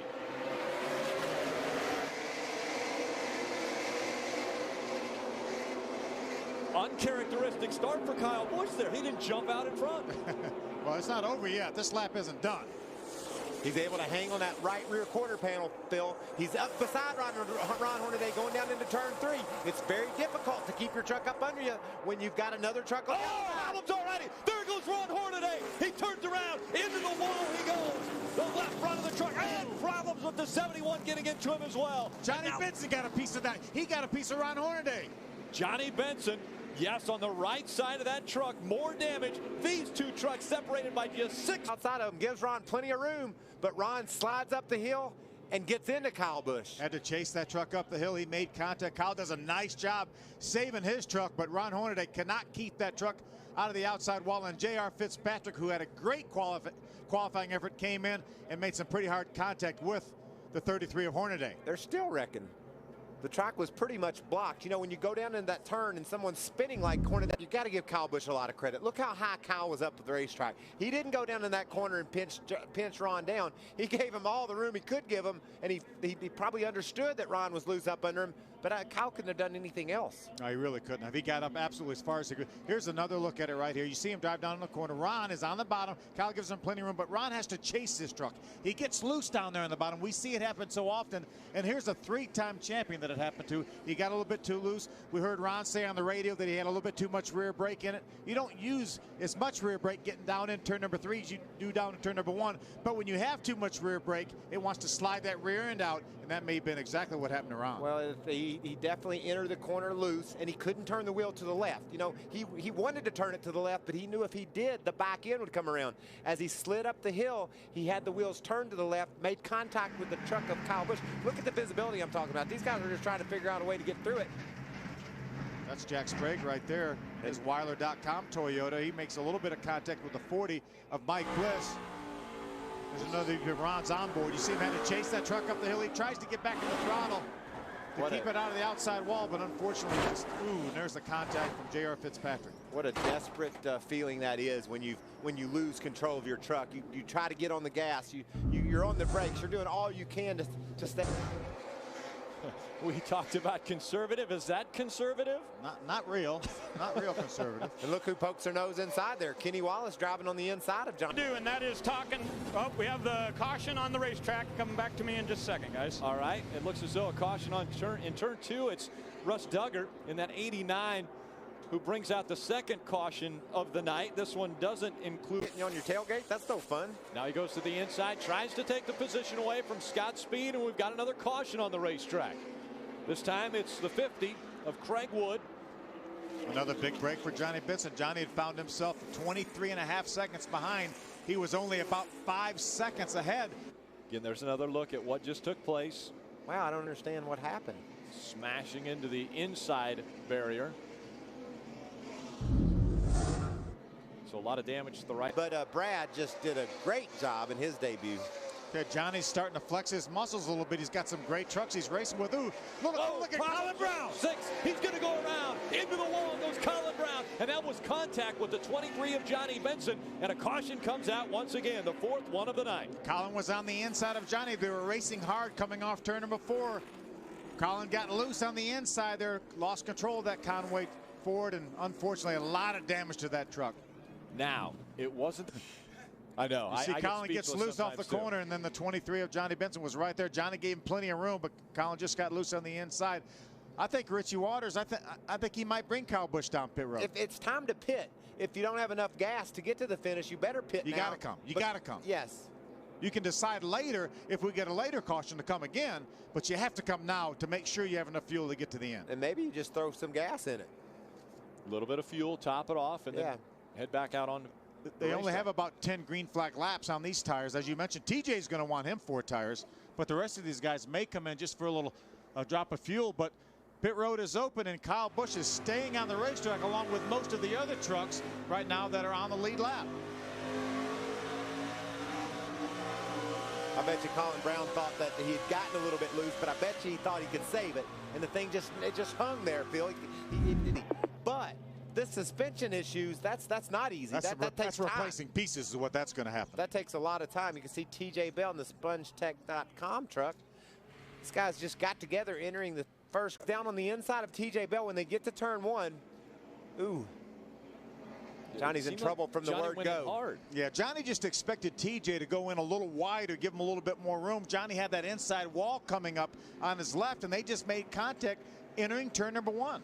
It looked like Johnny got in trouble in a hurry, though, Phil. As soon as he let off the gas, I think the truck either bottomed out and he pushed and got up toward TJ Bell, or he got loose. It didn't look normal from the time they let off the gas trying to get into turn 1. Watch right here. See him just sort of bobble as he gets into 1. Johnny just had to chase it uphill. Once they made the contact, he couldn't stay off TJ, couldn't stay out of the outside wall. Right along with Johnny. This is the view we had originally had. There's the contact right there. Now he just can't get away from TJ. You hear that contact with the outside wall. Ron's truck. Again, and so another caution has come out here. It's the 6th of the evening. This one coming out with 129 laps complete. And Johnny Benson will have to go back behind the wall again. Adam Alexander. And that leave here with a 3-point difference in the championship standings. It's awesome that we've got a battle like that. And here's where he was talking about the right front blowing out. He had some problems here. Yeah, he was all over the racetrack. Yeah, then he gets down there. I think something may have been rubbing. I'm not sure the right front. Now the right front tire is flat even before he hits the wall. So something was obviously rubbing that right front tire. It went down. Johnny makes contact with the wall. But meanwhile, that's a huge break. As watch Terry Cook. He's going to watch Johnny Benson. This is before that previous lap before Johnny lost that tire. Terry Cook was glad to get around him at that point because he'd been on the outside of him down in turn 1. This is... Yeah, you heard the tire go down, and then he couldn't turn the truck. But what a huge break for our leader, Kevin Harvick. We knew he may need a little bit more insurance to have enough fuel to get to the end. He's going to get these caution laps. And I said, you know, would he get a caution? He might need a caution to get things bunched back up so he can go for this win. But darn, he's driving through, guys. Oh, and problems again with the 23. Boy, that may just put John West Townley also involved. I'll tell you, that's a huge. Then on the outside of the 15, I don't think Kenny knew that John West was there. Moved up the racetrack a little bit, squeezed John West into the outside wall. It's a shame both those guys were having good runs. John West in a backup truck, he wrecked qualifying, and Kenny Wallace had to start in the back. So both these guys had overcome a lot of adversity, were racing up near the top 10, and now their trucks are all crumbled up. We've seen quite a few crumbled up trucks this evening. Boy, it's going to be exciting here when we get this restart to watch that 51 of Kyle Busch and watch that 2 of Kevin Harvick and see where they meet. Kyle Busch currently. These guys are racing fiercely all over the place. White flag. Can Kevin Harvick get back here with the win? Kevin Harvick takes the white flag. Less than a mile to go at Phoenix for Kevin Harvick. This will be the 3rd race he has won in the Truck Series, and all 3 will have come at Phoenix International Raceway as we see Matt Crafton with troubles. Too big a lead. There's no way Kyle Busch is going to catch him now. Even though it started off looking like a bad night for Kevin Harvick, his race truck had problems early on. He is going to win at Phoenix, Good job, buddy. and that makes everything better. That's a Awesome job, record guys. win. Awesome job. Brian Good Scott Kevin. comes across in 4th with the best career Man, finish for him. This thing was awesome. Sure is good to see. Now has come out At the right front tire. I wouldn't be Stay low, surprised, Mike. Bill, to Stay see low. a bunch of people pit Stay right low. now. That's a warning sign. That tells you that the right front tires are wearing. Yeah, So when you got another be truck on the interesting to see outside what of it. happens. You know, we had a longer run, though, prior to the last caution Well, flag I in guess pit we stop, waited Mikey. long enough for that to happen. Spot from him. You know Hornaday's going to try to get that 22. That's Johnny Benson's teammate between the 2 of them. Look at Johnny fights back to the inside of the 51 of Kyle Busch. Ron Hornaday now will try to get by. Oh, we've got a caution. We've got a problem on the backstretch. That was the worst thing that could happen for Ron Hornaday. Oh, man. The caution has come out once again. It will be a green-white. The champion Green flag, will green be flag. decided. Green in the air. Todd Bodine gets a good restart. Johnny Benson also a good one. Here comes Ron Hornaday. He looked to the inside, knew he had to check up. Scott Speed did not get that good of a restart. He lagged back on the restart, couldn't get going. Ron Hornaday is now on the inside of Scott Speed. Scott pinches him down. Oh, Hornaday gets loose. Contact was made. Ron Hornaday trying to clear that 22. He can't clear him. Down the backstretch they go. Johnny Benson's got the lead. He's getting a push from Eric Darnell trying to clear the 22 truck. He does get by the 22. Johnny Benson has the lead in this championship. Can he hold on to it? And can Todd Bodine hold on for the win? Right now, the white flag has come out. 1 lap of racing to go. 1 truck separates Johnny Benson and Ron Hornaday. Guys, I think he has too far to go. I don't think he can catch him, Mikey. He's gaining on him. On the inside of Johnny Benson is Travis Quapple trying to pass that truck. I don't think so either, Phil. I think Johnny Benson's going to be your champion. Hey, remember Atlanta. Ryan Newman passed Ron Hornaday for the lead. Cost him 15 points. Piece of cake. Johnny Benson currently running in the 6th spot. Could that be enough for a championship? Coming out of turn number 4, it's going to be Todd Bodine winning the race, and Johnny Benson will win the championship. Buddy, you are the man. You are the man. Good job, buddy. Wow. Unbelievable. What a race. What a finish. Ron Hornaday came within a bump.